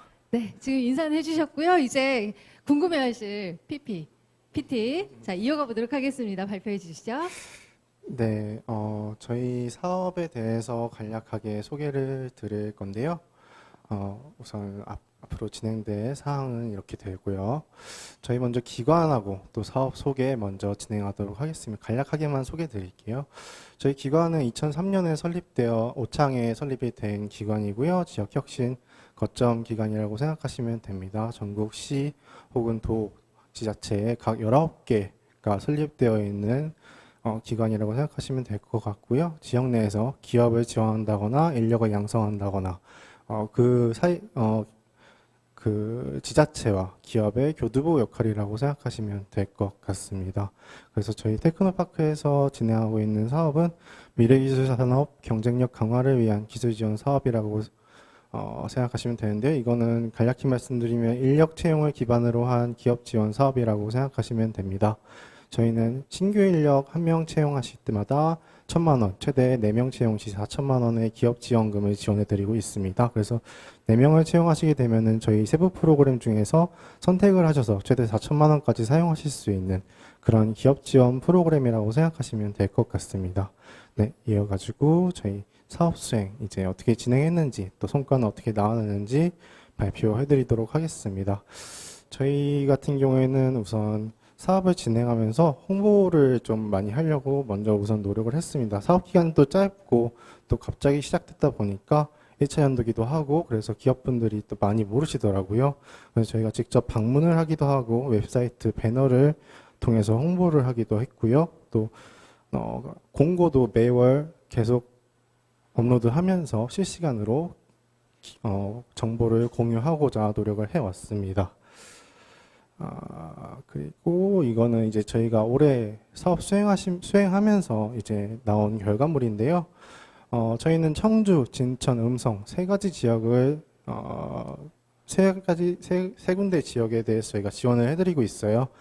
보시다시피 청주에 좀 파이가 많기는 한데 저희가 올해는 초기다 보니까 청주 지역에 좀 밀집이 되어 있었던 것 같습니다. 그래서 총 저희가 지원한 기업 수는 32개 기업 이고요. 목표치는 원래 30개 기업이었으나 32개 기업까지 현재 모집이 완료된 상태입니다. 그리고 저희는 모집 인원은 80명까지 목표였지만 올해 118분까지 모집이 완료가 된 상태입니다. 그래서 정량적인 목표는 달성은 했으나 차년도에 좀 더 보완해야 될 점을 분명히 발견할 수 있었던 한 해였던 것 같습니다. 그래서 사업을 수행하면서 어떤 식으로 수행이 되었는지 말씀드리자면요. 우선적으로는 저희는 사업을 선정하기 위해서 대면 그리고 발표 평가를 진행을 했었어요. 근데 점차 이제 충북에 코로나가 이제 많이 생기게 되면서 비대면으로 이제 발표 영상으로 평가를 대체하게 되었습니다. 그 결과 52개 과제 중 32개를 선정하게 되었습니다. 그 선정하게 된 이후에 이제 저희는 선정 이후에는 기업을 현장 방문하거나 또 중간 모니터링을 진행하였고요. 또 신규 채용은 또 어떻게 필요로 하는지 저희가 직접 또 수요 조사를 하기도 했고, 코로나19 관련해서 판로개척 추가 지원은 어떤 것들이 필요한지 또 수요 조사도 진행을 했습니다. 저희는 올해 1차 연도에 앞서가지고 가장 중요하게 생각한 것이 기업하고 밀접하게 어떤 식으로 지원을 해야 되는지에 대해서 조사를 한 것에 방점을 찍고 지원을 했다고 보시면 될 것 같습니다. 그래서 저희는 그 평가를 이제 선정평가 이후에 어떤 사업을 어떻게 수행하고 있는지 받고 마지막에는 이제 결과평가를 진행하게 되는데요. 결과평가 때는 신규 인력을 어떻게 창출했는지, 또 프로그램은 어떻게 수행했는지, 수행 결과물은 어떻게 나왔는지, 또 중간에 뭐 인위적으로 감원한 인원은 없는지, 이 네 가지 부분에 대해서 방점을 찍어서 평가를 진행을 했습니다. 그 결과 118분이라는 신규 인력 창출을 고용 현황을 나타낼 수 있었습니다. 다음에 보시면은 이제 저희는 우수 사례라고 적어 놓긴 했는데요. 사실 저희는 기업을 지원하는 기관이다 보니까 기업에 어떤 식으로 반영을 했을 때 우수 사례가 나올 수 있을지 좀 고민을 해봤어요. 근데 저희는 올해 아까도 말씀드렸다시피 1차 연도에는 기업들의 수요를 직접적으로 조사하고 밀접하게 좀 관찰하는 방향으로 갔습니다. 그래서 신규 채용은 어떤 식으로 진행이 됐으면 어떤 그런 직종을 수요를 원하는지, 또 판로 개척 촉진 추가 지원은 어떤 거를 원하는지, 세부 프로그램은 어떤 식으로 지원이 됐으면 좋겠는지 정말 현장에서의 목소리를 듣고자 했고요. 여러 가지 모니터링 또 수요 조사를 통해서 다양한 결과 데이터베이스를 얻을 수 있었습니다. 이것을 반영해야 해서 2000년도에는 좀 더 기업들이 원하는 기업들의 니즈가 반영된 세부 프로그램을 추진하고자 합니다. 네. 그리고 네 번째 같은 경우에는 저희가 홍보한 것들을 이제 요약을 해봤어요. 사실 직접 방문을 통해서 홍보하는 것이 올해 좀 굉장히 어려웠던 것 같습니다. 기업분들께서도 현장에 방문하는 것들 좀 굉장히 꺼려하셨는데 그럼에도 불구하고 좀 직접 방문 드려가지고 이러이러한 사업이 있으니 내년에도 그리고 2024년까지 진행되는 사업이니까 조금 사업에 대해서 인지를 해주시고 또 내년에도 참여해 주시길 권장드리면서 다양한 웹배너 홍보라든가 직접 방문 홍보를 통해 진행을 하였던 것 같습니다. 네, 이상으로 저희 사례는 마치고요. 네. 다음으로 이제 네. 자, 성과 보고 충북 테크노파크 안시영 연구원님께서 진행을 해주셨습니다. 네. 내용을 이제 듣다 보니까요. 내년 또 프로그램은 어떻게 진행이 될까라는 궁금증이 생겼습니다. 좀 차이점이 생겼을까요? 있을까요? 네네. 내년에는 저희가 코로나 때문에 지금 올해도 많이 프로그램이 구성이 못 됐었어요. 그렇죠. 아무래도. 네. 그러다 보니까 이제 코로나19 때문에 힘들어하는 기업들 대상으로 조금 프로그램을 추가를 해서 기업들한테 직접적으로 영향이 갈 수 있는 프로그램을 구성을 해볼 예정입니다. 네. 이 말씀 중에 있었어요. 추가를 해서 어떤 게 추가가 되는지 여기에서 안 여쭤볼 수가 없는데 좀 어떤 변경 사항이 생겼을까요?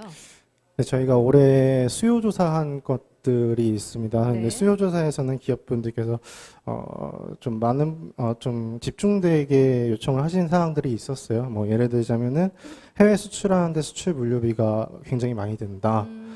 보관료도 많이 들고 물류비가 굉장히 많이 든다. 또 아니면은 임차를 하는데 임차 비용도 많이 든다. 또 인력 채용도 너무나 힘들다. 뭐 기타 등등. 정말 기업의 현장에서 필요로 하는 것들이 많이 있었거든요. 네. 그래서 그런 부분에 대해서 저희가 추진단 그리고 고용노동부 충청북도랑 같이 협의를 진행해서 추가를 해올 예정입니다. 네, 그럼 사업적인 부분에서도 좀 변화가 생길 것 같다는 생각이 드는데요. 좀 어떤 것들이 주요 변경사항, 어떤 것들이 좀 주된 변경으로 이제 이루어지는지 그 점도 좀 부탁드릴게요, 말씀.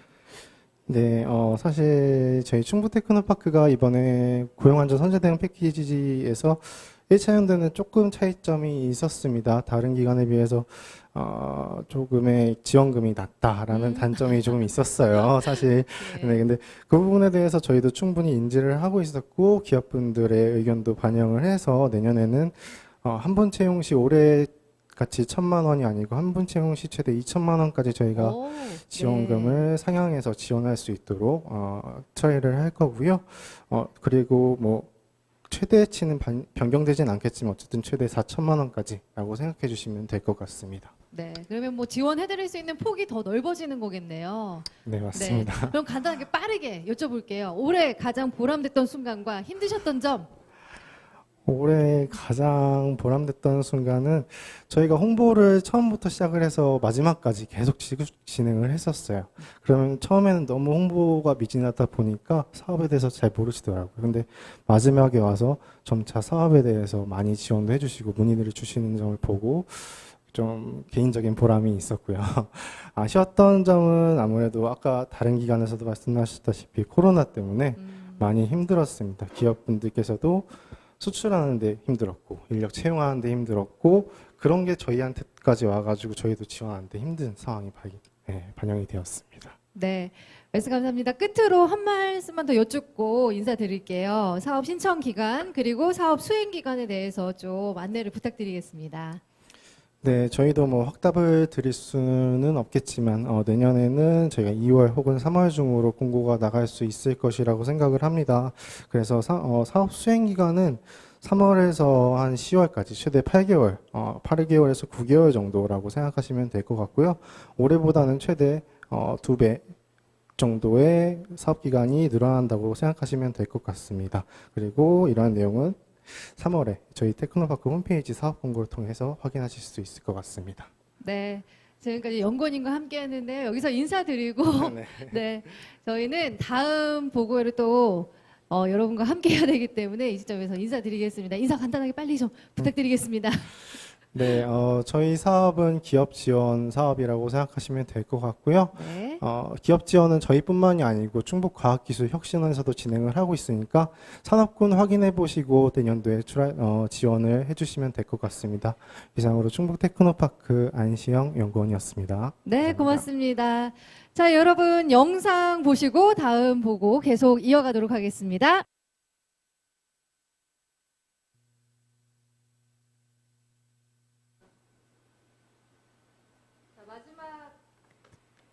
성과 보고만이 남아 있습니다. 다음은요, 충북 신성장 산업 활성화를 위한 근무 환경 개선 사업 성과 보고인데요. 자, 성과 보고에는 충북 기업진흥원 곽영호 대리님께서 함께 해주시겠습니다. 안녕하세요. 안녕하세요. 네. 자, 그러면 첫 인사는 간단하게 제가 말씀드리면 그때 시작을 해주시고요. 자, 여러분 지금부터 함께 우리 대리님께서 진행해 주시는 성과 보고 이어가 보도록 하겠습니다.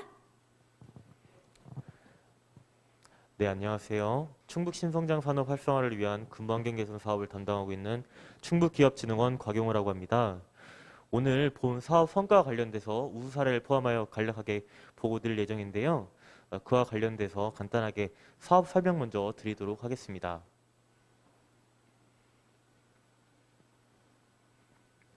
네, 충북 신성장 산업 활성화를 위한 근무 환경 개선 사업은 충북 신성장 산업의 중소기업 근무 환경 개선을 통해 기업의 신규 고용 가능성 제고 및 기존 근로자들의 장기 근속 기반 마련을 취지로 시작되었습니다. 올해 청주시 진천군, 음성군 3개 시군에 있는 충북 신성장 산업의 5인 이상 중소기업을 대상으로 근무 환경 개선비를 기업별 최대 3천만 원까지 지원드렸습니다. 사업 목표는 사업 39업체를 모집하여 80여 개의 신규 채용을 창출하는 것이었습니다. 네, 그러면은 구체적으로 어떤 지원이 있었는지 살펴보도록 하겠습니다. 지원 내용은 근무 환경 개선비 일자리 창출에 따른 차등 지원입니다. 1명을 고용했을 경우 2천만 원, 2명 이상을 고용했을 경우 3천만 원이 지급되었습니다. 예를 들어 기업 측에서 5명의 고용 인원을 창출하였을 경우 최대 3천만 원까지 지원이 되었습니다. 크게 환경 개선, 안전 개선, 공정 개선, 코로나19 대응이 지원되었고요. 구체적으로 작업장 LED, 유해 물질 보관함, 분진 제거 시스템, 작업장 바닥 도장 개선, 높낮이 조절 작업대, 가림막 설치와 같은 기업들의 희망 품목들이 지원되었습니다. 결과적으로 사업 결과에 대해서 보고 드리도록 하겠습니다. 기존 사업 목표인 39업체 모집을 통한 80명 신규 채용 창출은 결과적으로 41업체 모집을 통해 271명이라는 신규 채용 창출을 달성하였습니다. 그 과정에서 3차례의 접수가 있었습니다. 이러한 결과를 달성하는 과정에 있었던 우수 사례 또한 한번 살펴보도록 하겠습니다. 첫 번째로 예후담이라는 기업입니다. 예후담은 김치를 주력 상품으로 다루고 있는 중소기업인데요. 본 기업은 3천만 원의 지원금이 지급되었습니다. 신청 전 근로자 수 61명에서 현재 근로자 수 70명으로 9명의 신규 고용 창출되었고요. 2019년 대비 2020년 매출이 15% 증가했다고 합니다. 특히 예후담은 상품 중에 특보기 김치가 김치 품평회에서 대상을 차지하며 온라인 계획전 및 TV 홈쇼핑 생방송 등 판촉 활동을 통해 매출 및 해외 수출 증가가 기대되는 전망이랍니다. 두 번째로 클레버라는 기업입니다. 클레버는 배터리를 주력 상품으로 다루는 기업인데요. 본 기업 대상으로는 동일하게 3천만 원이라는 지원금이 지급되었습니다. 사업 신청 전 근로자 수 88명이 현재는 근로자 수 93명으로 6명이 신규 고용 창출되었고요. 2019년 대비 2020년 매출이 92% 증가했다고 합니다. 클레버는 특히 전기차 배터리 시장이 세계적으로 커지면서 클레버 실적도 잇따라 가파르게 뛰었다고 합니다. 올해 상반기 매출만 310억 원을 올려 지난해 매출 290억 원을 뛰어넘었다고 합니다. 또한 4천만 달러 이상의 수출 규모를 확대해 나가고 있는 실정이랍니다. 네, 이렇게 해서 본 사업과 관련된 보고는 마무리하도록 하겠습니다. 감사합니다. 네, 우수 사례까지 함께 만나보셨습니다. 자, 보시면서 또 내년 사업 어떻게 진행이 되는지 이렇게 또 궁금해하시는 분들 분명히 계실 것 같아요. 어떻게 진행이 될까요? 네. 기본적인 내용은 올해 사업과 비슷하게 진행될 예정입니다. 네. 1차 서류 접수 및 서류 평가, 그리고 2차 현장 평가를 통한 지원 기업이 선정될 거고요. 다만 올해보다 근무 환경 개선과 관련하여 더욱 다양한 종류의 지원을 기업 측에서 받을 수 있도록 할 예정입니다. 네. 이렇게 좀 다양한 지원이라고 이렇게 말씀을 다들 해주세요. 그러면 저는 한 번 더 들어가죠. 어떤 다양한 지원인지, 어떤 다양한 지원일까요? 일단 올해 지원드렸던 LED 바닥 도장, 작업대 같은 품목들을 바탕으로 해서 네. 기업 측에서 많은 품목들을 희망해 주세요. 필요로 하시는. 네, 예를 들어서 뭐 집진기 및 분진기가 가장 많았고요. 그 외에도 다양한 공장별 특성에 맞는 품목들을 희망해 주었기 때문에 네. 그와 관련돼서 저희도 검토를 하고 지원드리도록 노력할 예정입니다. 네.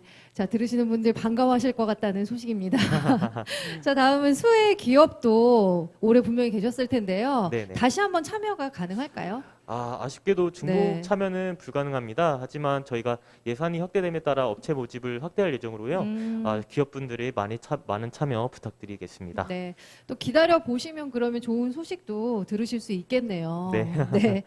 자, 그렇다면 끝으로 마지막 질문 한 번 더 드릴게요. 네. 구체적으로 좀 어떤 것들을 지원을 받으실 수 있는지 좀 짚어주시면 더 도움이 되실 것 같아요. 어떤 네. 것들을 좀 구체적으로 받으실 수 있을까요? 그와 관련돼서 일단 확답을 드리고 싶지만 일단은 제가 그렇죠. 확답을 드렸다가 실망하실 수도 있으니까 저희도 일단 1차적으로 검토를 할 예정인데요. 네. 기본적으로 올해 지원이 나갔던 품목들은 모두 지원이 가능할 예정이고요. 그와 관련돼서 문의가 있으시면 진흥원 측으로 이제 저에게 문의 연락 주시면 안내를 따로 개별적으로 드리도록 하겠습니다. 네.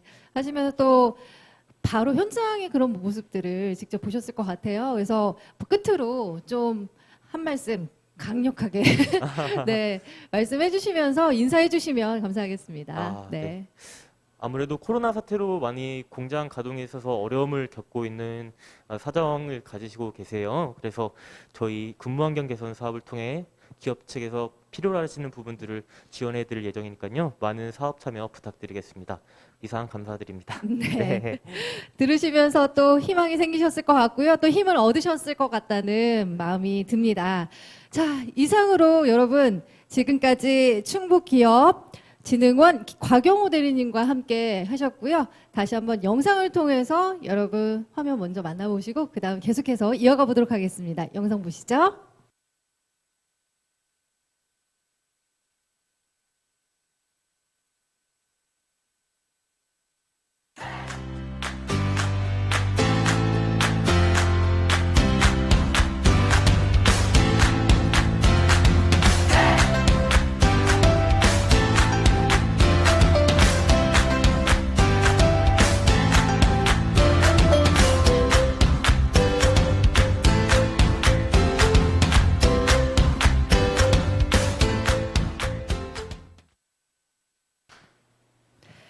네, 처음부터 보셨던 분들이라면 순서가 어떻게 진행이 되는지 좀 아시고 계실 것 같다는 생각이 듭니다. 성과 보고까지는 다 진행이 됐고요. 끝으로 이제 정말 여러분들에게 더 좀 피가 되고 살이 될 수 있는 특강이 남아 있는데요.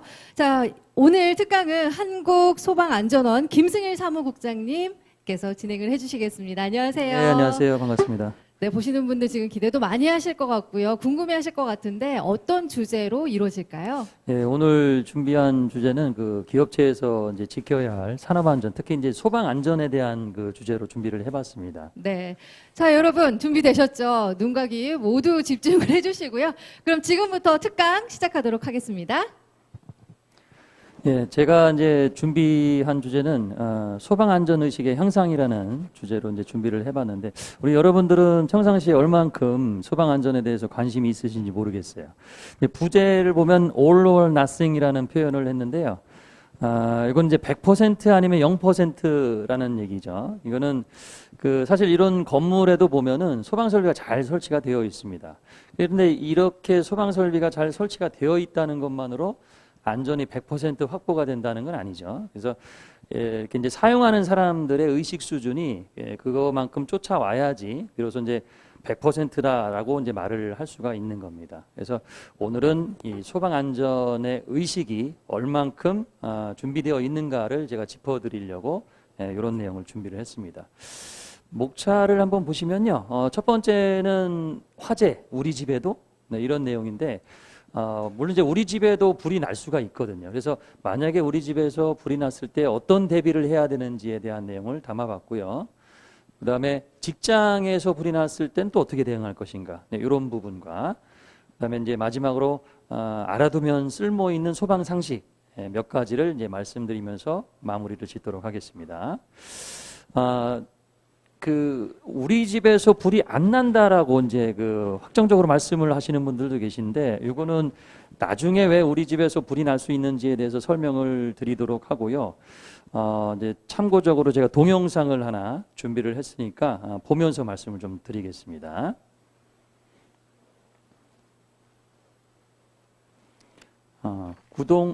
지금 이제 안전모 쓴 사람이 나와서 소파에 이제 불을 지르고 있습니다. 위에 이제 보시면 시간이 이렇게 또 체크가 되죠. 한 서너 평 정도 되는 거실 공간을 우리가 이제 흔히 볼 수 있는 직기품들을 다 갖다 놓고 소파라든가 밑에 카페트도 깔려 있습니다. 책장, 그다음에 TV 다 있습니다. 이제 불을 붙이고 나갔는데 이 실험을 한 목적은 저 불길에 의해서 저만한 공간이 얼마만의 시간에 다 태워질 수 있는지를 실험을 한 겁니다. 아시다시피 이제 연소가 되려면 이렇게 이제 탈 수 있는 물건들이 필요하고, 공기 중에는 산소도 필요하고, 또 좀 전에 보셨다시피 이제 성냥불과 같은 점화원이라는 것이 필요합니다. 그래서 이렇게 연소가 되면 지금 이제 보시다시피 화염에 의해서 시커먼 연기가 나오죠. 이게 이제 연소 생성물이라고 하는 건데, 이 연소 생성물 안에는 굉장히 유독한 가스가 많이 들어가 있습니다. 아시다시피 일산화탄소라든가 들어보지도 못한 시아나수소 이런 물질들이 들어가 있어서 한 모금만 호흡을 하면은 정신을 잃을 정도의 어떤 유독한 가스들이 많이 포함이 되어 있다는 거죠. 특히 이 화염에서 나오는 이 연기도 굉장히 뜨겁기 때문에 내가 만약에 저기 공간에 있어서 저 연기를 한 모금 호흡을 한다면 기도가 익어버립니다. 그래서 이제 나중에 부종이 생기면서 기도를 막아버리게 되죠. 그래서 호흡이 안 되니까 질식사까지 이를 수가 있다는 얘기입니다. 자, 이제 불길이 천정까지 치솟고 있어요. 그래서 너울너울하면서 또 파편들이 막 쏟아지고 있고, 1분 50초가 넘어가니까 연기층도 더 두꺼워지면서 지금 이 순간에 반대편 쪽으로 화염이 또 번져나가고 있는 것을 확인을 할 수가 있습니다. 이제 저렇게 되면은요, 안의 온도가 한 800도씨 이상 됩니다. 생명체가 존재를 할 수 없는 상황이 돼버리죠. 이렇게 되면 이제 복사열이라고 하는 이 열기가 계속해서 이제 전파가 되기 때문에 확확 옮겨붙는 상황까지 이르게 됩니다. 자, 지금 아까 소파에 불을 질렀던 불씨에 의해서 대략 2분 30초 만에 저런 상황까지 가버리게 되는 거죠. 저렇게 한 실을 다 태워버리면 옆에 있는 실로 옮겨붙는 거는 굉장히 시간이 짧습니다. 그리고 화염과 연기는 위로 올라가기 때문에 위의 층에도 큰 영향을 미치게 되죠. 특히 이제 아파트 같은 경우도 화재가 난 발화층보다도 위에 있는 사람들이 더 큰 피해를 입는다는 그런 통계가 나와 있습니다. 상황을 잘 모르고 대처를 못하기 때문에. 그래서 우리는 저 시간만 따졌을 때는 2분 30초 안에 저렇게 상황이 급변하게 되니까 1분 이내에 저런 상황을 발견을 해서 소화를 해야 된다는 그런 결론에 도달을 하게 됩니다. 시간이 그렇게 많지는 않다는 얘기죠. 그래서 이제 연기에 의해서 이제 질식사까지 어떻게 이루어지느냐 이런 과정을 한번 살펴보면 사실 공기 중에 산소 농도는 한 21% 정도 있거든요. 이 산소 농도, 그러니까 아까도 말씀을 드렸지만 그 연소가 되려면 가염물, 점화원, 산소가 필요하다고 했죠. 연소가 지속적으로 되려면 산소도 지속적으로 필요한 겁니다. 반면에 사람이 숨 쉴 수 있는 산소 농도는 굉장히 떨어지게 돼요. 그래서 실 안에 있는 산소 농도는 화재가 발생하게 되면 급속도로 떨어지게 됩니다. 그리고 또 그 일산화탄소나 CO2 같은 이런 그 연소 생성물은 반대로 굉장히 많이 늘어나게 되죠. 그 지금 표에 나와 있듯이 요거는 이제 2008년도에 한 24평 되는 공동주택을 빌려서 실제적으로 이제 화재 실험을 한 그런 그 데이터입니다. 화재가 발생되고 나서 6분이 지나게 되면 일산화탄소 농도가 한 1000ppm까지 올라가거든요. 반면에 산소 농도는 거의 없습니다. 이런 상황에서는 그 사람이 이제 의식불명까지 가는 시간이 1.8초밖에 안 걸려요. 굉장히 짧은 시간에 저렇게 되는 거죠.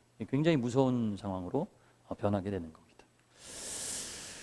자, 그럼 이거는 이제 얼마나 많이 우리나라에서 화재가 많이 발생을 하고 있나 이런 건 2020년 올해 이제 12월 15일 기준으로 해가지고 통계를 한번 잡아봤는데요. 총 36,000여 건 정도가 발생을 합니다. 사실 요거는 한 4년치, 5년치를 좀 넓혀서 보게 되면 그 화재 발생 건수가 좀 줄어드는 추세로 가고 있긴 합니다만, 그 우리나라 그 안전사고 중에 가장 많이 일어나는 사고는 교통사고거든요. 근데 그 다음에 일어나는 그 안전사고가 화재사고입니다. 아직 갈 길이 멀다고 보죠. 하루에 104건이 발생을 한다는 얘기니까 이건 한 14분마다 한 건씩 발생하는 꼴이거든요. 지금도 어느 지역에서 불이 나가지고 소방차가 출동을 하고 있을 겁니다, 아마도. 그리고 화재로 인해서 이제 인명피해 규모를 보면 하루에 6명 정도, 총 2,100여 명 정도가 지금 발생을 하는데 그 중에서 하루에 이제 한 명씩 꼭 사망자가 발생을 한다는 얘기가 돼요. 예, 통계로 보면 굉장히 큰 피해죠. 그리고 재산 피해도 하루에 한 16억 원 정도가 이 그 화재로 인해서 이제 피해를 당하고 있다. 이건 어떻게 보면은 건물주가 또는 뭐 이렇게 소유자가 이제 부담해야 될 이제 몫이긴 하지만 제천 화재 참사처럼 이게 사회적으로 큰 이슈가 되는 그런 화재들은 재난 지역으로 이제 선포를 하고 그 지역에 그 세금이 들어가고 하다 보니까 사회적으로 큰 어떤 그 손실을 발생시킬 수 있는 규모다라고 보시면 되겠습니다. 그 지난 10년치를 한번 통계를 내보면 그 화재 발생 장소가 많이 일어나는 장소가 주거 시설입니다. 우리가 이제 매스컴에서 보시면 어떤 빌딩에서 또는 무슨 공장에서 이제 화재가 많이 일어난다라고 느끼실 수 있을 텐데 전혀 아니고요. 우리가 살고 있는 공간인 아파트나 집에서 많이 일어나고 있어요. 그래서 우리 집에서도 불이 날 수 있다라는 그런 의심을 갖고 어떠한 위험한 그런 물건이 있고 어떠한 위험한 장소가 있으면 그거를 어떻게 대비를 해야 될 것인가에 대한 생각을 갖고 있어야 된다는 얘기가 되죠. 두 번째가 산업시설이고 세 번째가 이제 차량 화재, 차량에서도 불 많이 나거든요. 이런 그 통계도 한번 눈여겨서 보실 필요가 있다라고 볼 수 있습니다. 그러면 이제 주택에는 어떤 설비들이 설치가 되는가? 이게 이제 2012년도에 우리나라 이제 소방법이 개정이 되면서 그 전에는 일반 주택 얘기하는 겁니다. 일반 단독 주택에는 어떤 소방 시설, 예를 들어서 소화기 하나 갖다 놔야 된다, 감지기가 설치가 돼야 된다 이런 내용이 없었습니다. 저렇게 불이 많이 나는데도 불구하고. 근데 이제 2012년도에 법이 개정이 되면서 감지기와 소화기를 주도록 그렇게 이제 의무화를 시킨 거죠. 근데 우리는 이제 소화기에 대한 중요성을 너무 많이 따지다 보니까 소화기만 얘기를 해요. 근데 그거보다도 더 중요한 게 감지기입니다. 감지기. 저 지금 주택에 설치하는 감지기는 이제 일반 이런 그 기업체에서 설치하는 감지기가 다른 겁니다. 쟤는 단독 경보형 감지기라고 해서 화재를 감지도 하면서 소리까지 내줍니다. 그래서 이제 단독으로 경보까지 해준다라고 해서 단독 경보형 감지기라는 명칭이 붙은 거죠. 새벽녘에 불이 났다고 생각을 한번 해보세요. 그러면은 그 불이 났다라는 사실을 알려줄 수 있는 시스템이 있어야지 되는데 그런 시스템이 없는 상황에서는 소화기가 100대가 있어도 소용이 없는 거거든요. 소화기는 내가 집어서 끄지 않으면은 못 끄는 그런 설비이기 때문에 누가 알려줄 수 있는 시스템이 돼야 된다. 그러기 위해서는 감지기가 필요하다는 얘기가 되죠. 자, 이런 감지기는 이렇게 생겼어요. 단독경 보형 감지기는 시중에서도 뭐 구할 수 있는 그런 부분인데요. 저렇게 이제 그 밑판하고 본체가 이렇게 되어 있고요. 이거는 이제 10년짜리 배터리로 사용을 합니다. 그래서 나사못으로 이렇게 천정에 그 설치를 하게 되면 그렇게 관리도 크게 요하지 않는 그런 부분이 되죠. 이 단독경 보형 감지기의 효과를 단적으로 나타내주는 그래프가 있거든요. 자, 이거는 뭐냐면 이 단독경 보형 감지기의 보급률에 따라서 사망자 수가 어떻게 변하는가를 이제 나타내주는 그래프인데 미국의 사례입니다. 미국의 사례. 최초 이제 그 설치되기 직전에 78년도를 보면 그 32%의 보급률에서는 사망자 수가 한 6천여 명 정도 나왔는데 2010년도에 96%의 보급률을 보일 때는 2천여 명으로 쭉 떨어졌어요. 사망률이. 그러니까 그 감지기가 보급이 되고 나서 가정에서 화재로 인해서 죽는 사람들의 비율이 한 43% 이상 감소가 됐다라고 나타내주고 있는 그래프입니다. 우리나라 같은 경우는 2012년도부터 시행이 됐기 때문에 조금 이제 그 통계로 사용할 만한 그런 데이터들이 많이 없습니다. 일단 나중이 되면 저런 데이터들이 올라와서 효과를 검증시켜 줄 수 있겠죠. 경량 칸막이, 그러니까 이제 그 다른 그 부분은 그 콘크리트나 이런 그 내화 재료로 이제 구성이 되어 있는데 베란다 쪽에는 저렇게 부수고 옆집으로 대피할 수 있도록 경량 칸막이로 설치가 되어 있는 데가 있습니다.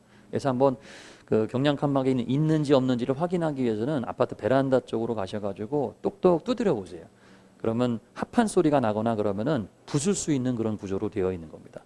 당연히 거기는 이제 대피 통로로 사용이 되어야 되기 때문에 안에 이 앞에다가 뭘 이제 장애물 같은 거를 이제 거치시켜 놓으서는 안 되겠죠. 그래서 옆집하고도 이제 좀 커뮤니케이션이 돼서 그쪽 집안도 이런 장애물들을 다 제거를 시켜 놓도록 해 주셔야 됩니다. 그래서 이제 저거는 그 어떤 원칙에 의해서 이제 설비가 되어 있냐면 그 피난의 대원칙 중에 하나가 양방향 피난로를 확보를 해야 된다라는 그런 원칙이 있습니다. 그러니까 현관문 쪽으로 나가지 못하면 저렇게 아파트 옆집으로라도 나갈 수 있어야 된다는 그런 그 원칙에 의해서 저런 경량 칸막이가 만들어진 거고요.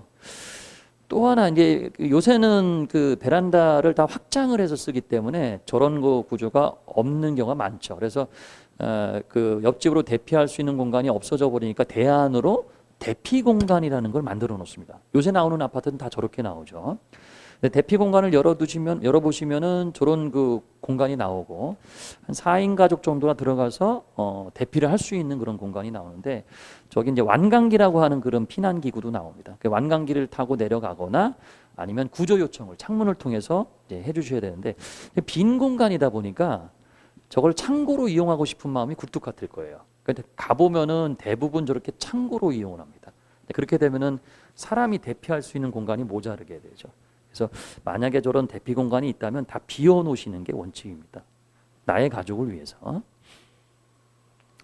자, 얼마 전에 왜 군포 아파트에서 화재가 나가지고요 4명이 사망한 그런 사건이 있었어요. 그중에 이제 2분은 이제 작업자가 추락사한 그 케이스고 나머지 2분은 이제 입주민이 옥상 출입문을 잘 찾지 못해가지고 엘리베이터 건상기실 앞에서 발견이 된 그런 경우인데요. 그러니까 만약에 그 아파트 옥상 근처에 사시는 분들이라면 우리 아파트 옥상은 어떻게 되어 있는지 한번 올라가실 필요가 있어요.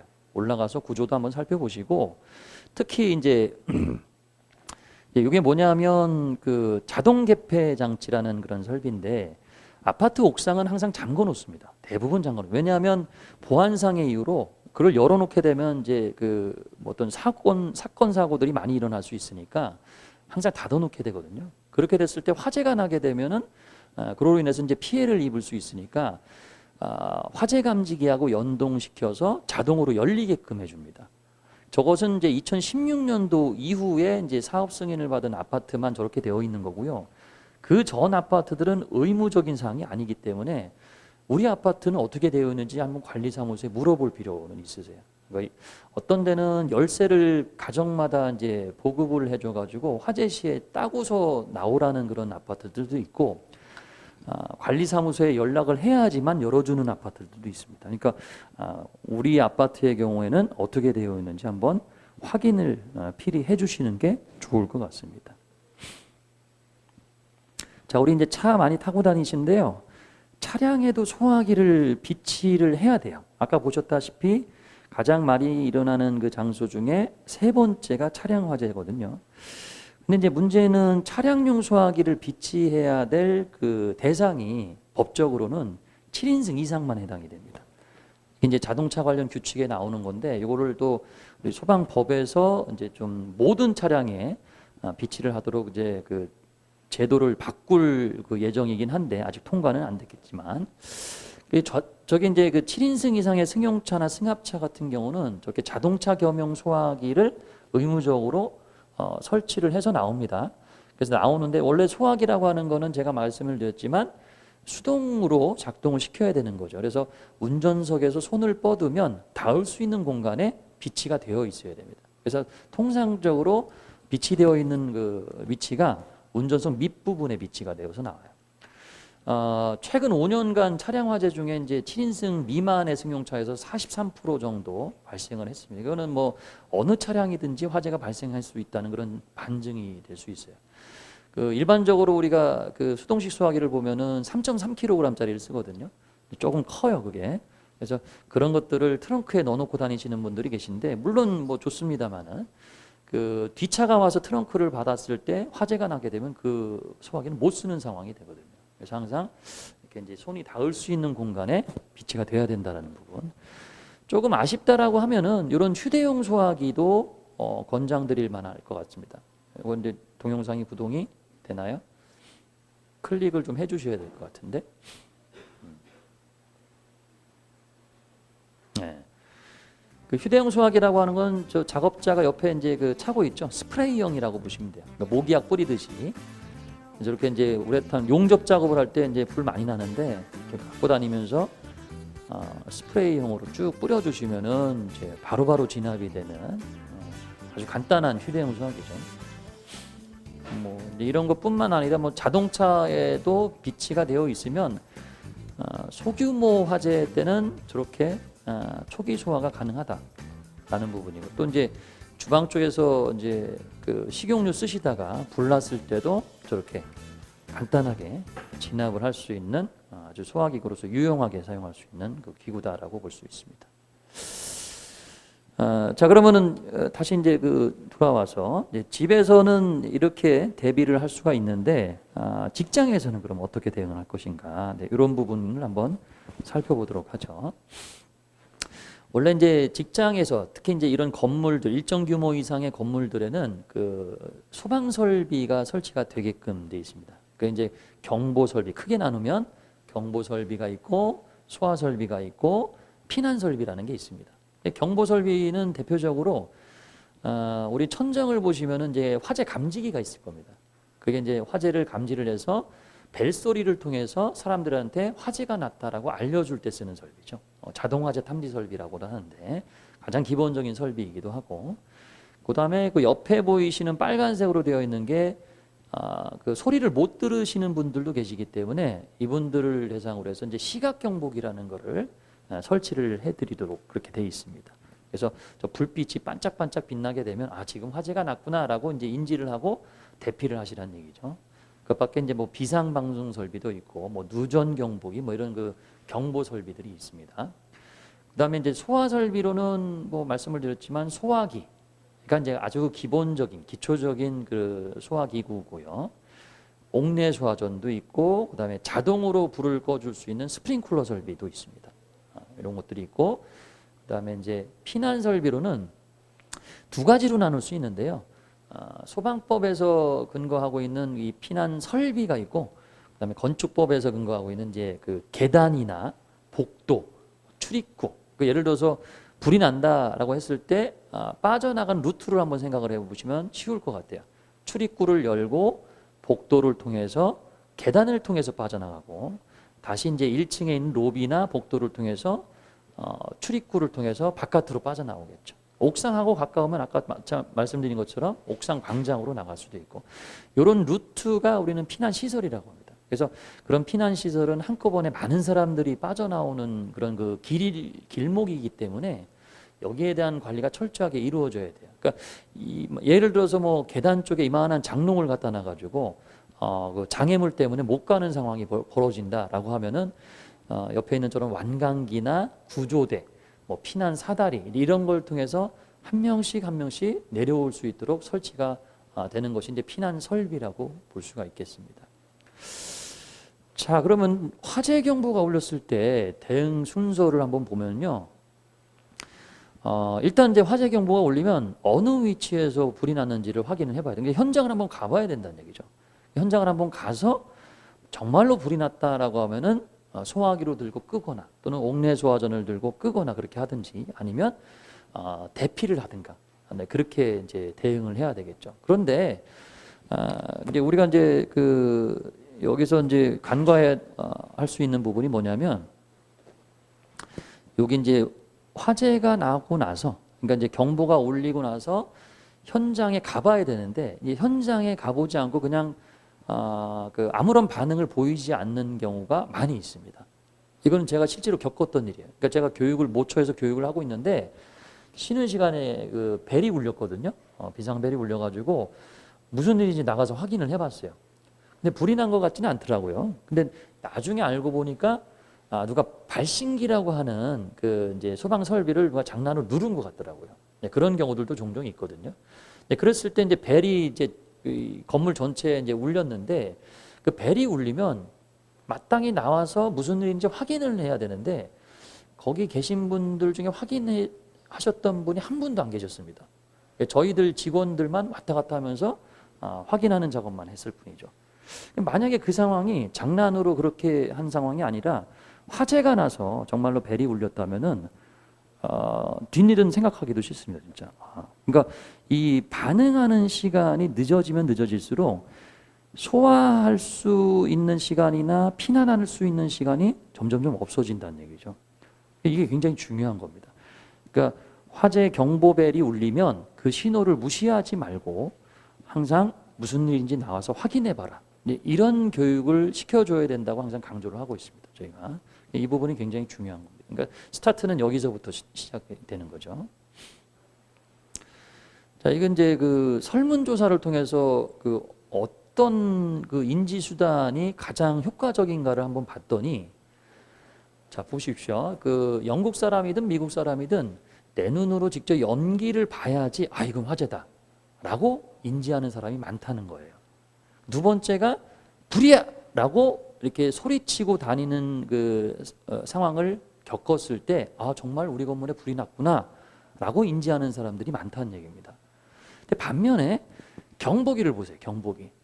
때르릉 벨소리를 들으면 이건 화재구나 라고 인지하는 사람들이 거의 없다는 얘기입니다.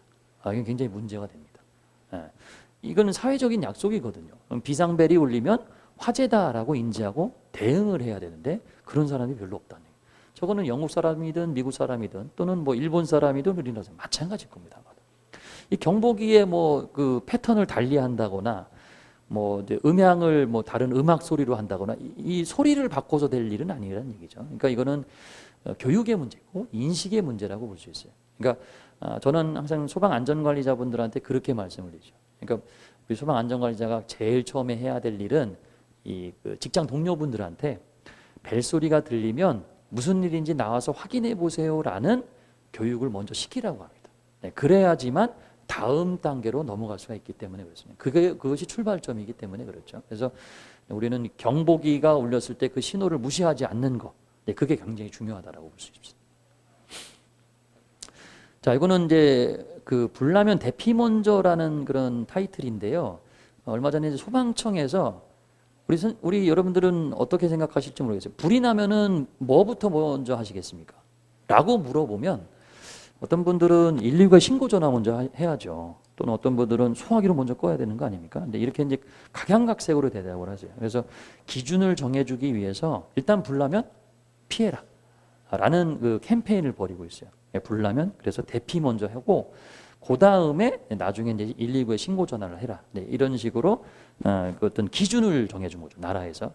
근데 이제 우리 기업체에 다니시는 분들은 그 기업체별로 자위소방조직이라는 단체가, 이제 자위소방조직이 구성이 되어 있습니다. 그게 뭐냐면 소방차가 올 때까지 자체적으로 대응을 해야 되는 그런 조직체예요.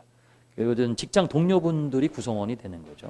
거기서는 어떤 분들은 소화를 해야 되는 임무를 맡을 수도 있고 어떤 분들은 대피 유도라는 임무를 맡을 수도 있거든요. 그 직장 내에서 불이 나게 되면 그 자위 소방 조직의 임무별로 활동을 하시면 되는데 이 불나면 대피 먼저라는 거는 어디에 적용을 시키냐면 내가 그 직장에서 나와서 다른 공공장소나 다른 낯선 장소에 갔을 때 불이 나게 되면 그때는 대피 먼저 하시라는 얘기입니다. 네, 그런 내용으로 한번 동영상을 한번 보실까요? 구동을 한번 시켜주시죠. 800여 명의 학생들이 수업을 듣고 있었는데 평소 훈련한 대로 신속히 대피가 이루어져서 인명피해 없이 마무리됐습니다. 보도에 박혜평 기자입니다. 거대한 검은 연기가 하늘로 솟구쳐 상공을 뒤덮었습니다. 연기 기둥이 워낙 크고 짙어 지상에도 엄청난 넓이의 그늘이 생길 정도입니다. 다음 달 준공을 목표로 증축 공사가 한창이던 학교 교실의 외벽이 불에 타면서 발생한 연기입니다.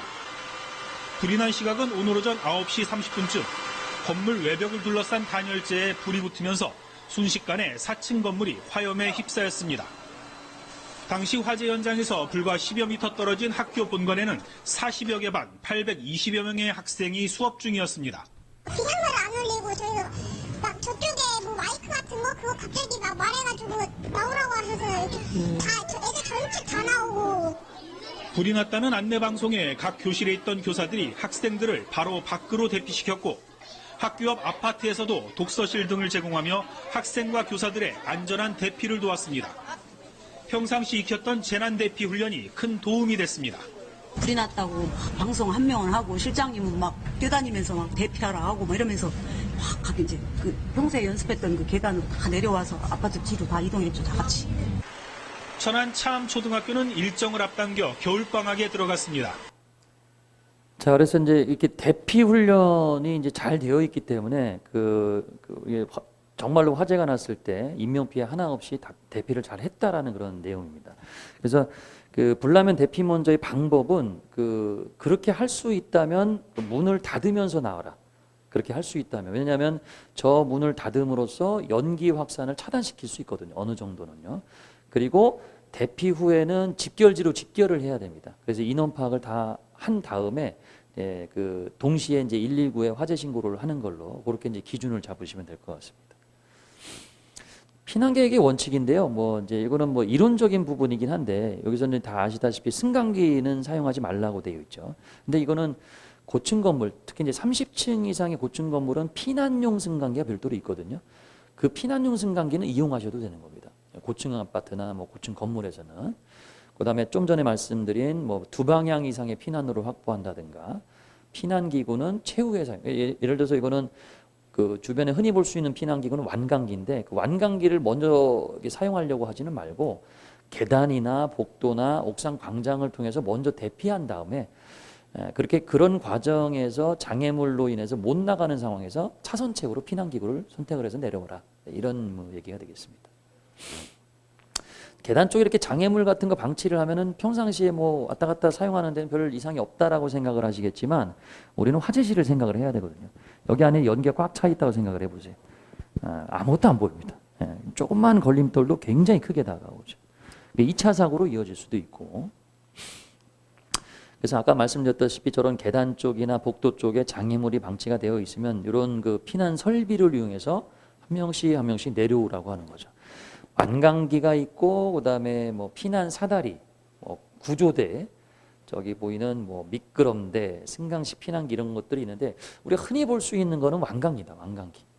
그래서 이 완강기들 있다면은 사용하는 방법을 알고서 사용을 해야 되겠죠. 우리 아파트에 사시는 분들이 계시다면은 10층 이하의 층에 사신다면은 완강기 있을 겁니다. 한번 찾아보시고 오늘 밤에 찾아보시고 조금 이따 나올 동영상을 통해서 한번 내려가기까지는 그렇지만 어떻게 착용하는지까지는 하실 수가 있거든요. 그 사용 방법을 통해서 한번 익혀주시기 바라겠습니다.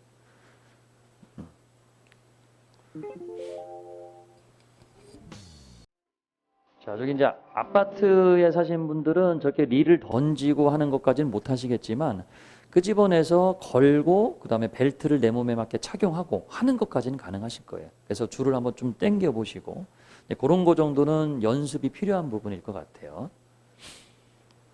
다 중요한 게 또 이제 방화 시설이 나오는데요.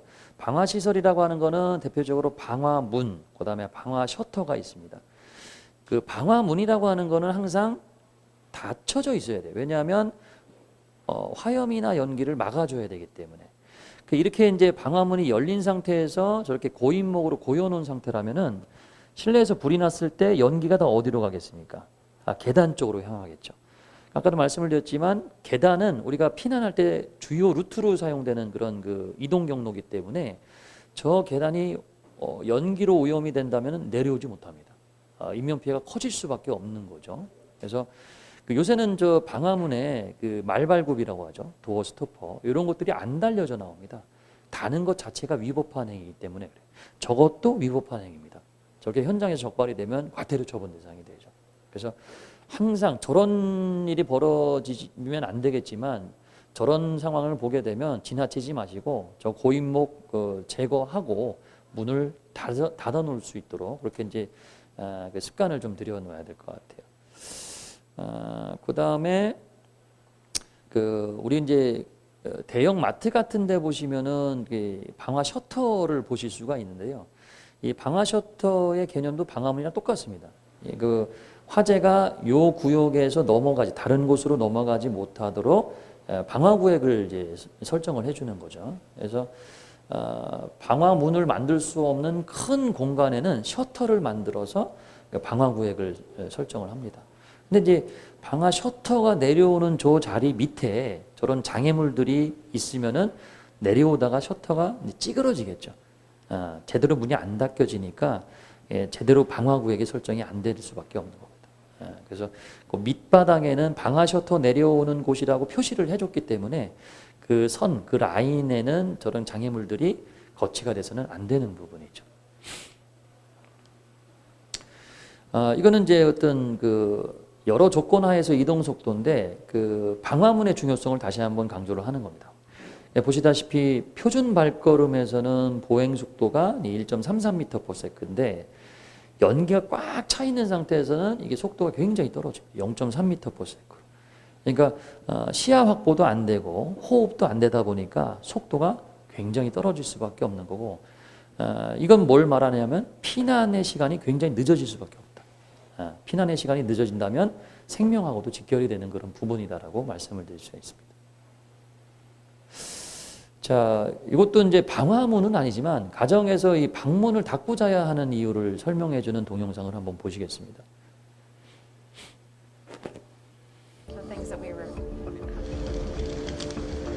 자, 이제 불이 나고 한 방문을 닫았고 하나는 열어놓고서 실험을 한 거예요.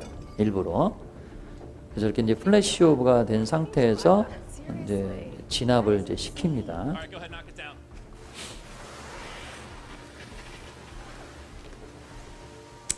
그래서 이제 안에를 봤더니 이제 진압이 다 됐고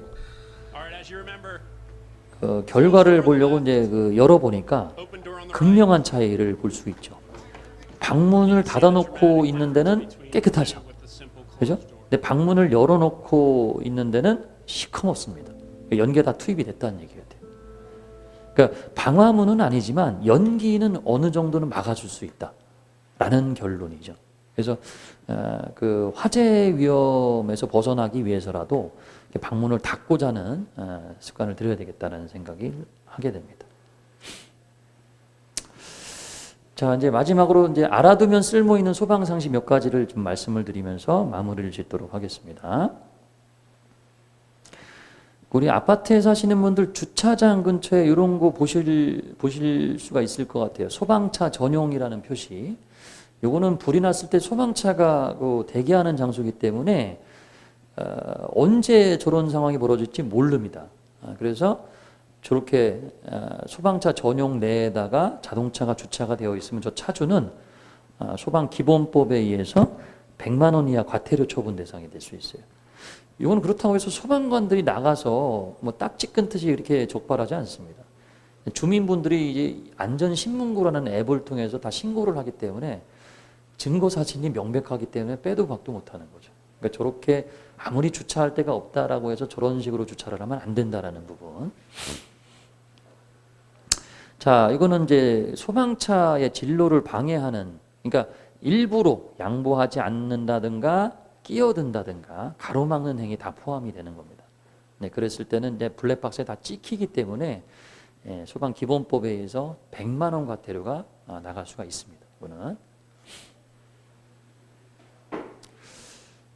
자, 그다음에 요새 이제 이런 소방시설이 설치가 된 주변에 그 연석에다가 빨간색으로 칠한 거 보셨을 거예요. 그죠?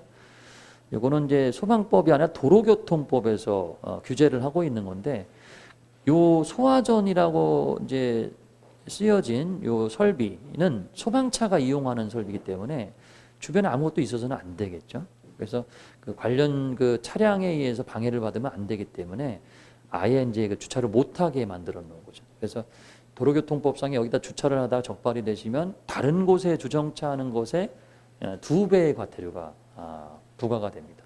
그래서 승합차는 9만 원, 승용차는 8만 원 이 정도로. 이거는 만약에 그 장소에 주차가 되어 있는데 움직이지 않았다라고 하면은 저런 주차 차량을 파손시키더라도 보상 책임을 지지 않는다라는 그런 법입니다. 그래서 항상 저런 그 소방시설이 있는 그 주변에는 주정차를 해서는 안 된다라는 그런 부분을 강조를 한 번 더 하고서 마무리를 짓겠습니다.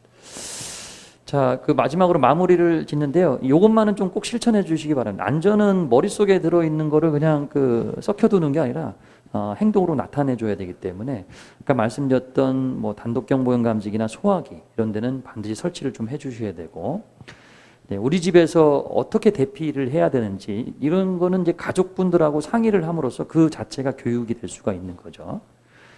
그다음에 아파트에 사신다면은 옥상 출입문이 어떻게 개방이 되는지도 한번 확인을 해 주실 필요가 있겠고, 낯선 건물에서 계단이나 비상구 위치를 먼저 찾아보는 습관도 굉장히 중요한 거고요. 그다음에 방화문이 열려져 있으면은 그 고인목이나 이런 것들을 제거해 주시고 닫아주는 그런 배려도 필요하다고 볼 수 있겠습니다. 자, 제가 준비한 내용은 여기까지입니다. 어떻게 도움이 되셨는지 모르겠습니다. 네, 감사합니다. 자, 지금까지 한국소방안전원 김승일 사무국장님의 특강 함께 하셨습니다. 네, 고맙습니다. 감사합니다. 자, 여러분 지금까지요. 기업에서 지켜야 할 산업 안전 교육 함께 하셨는데요.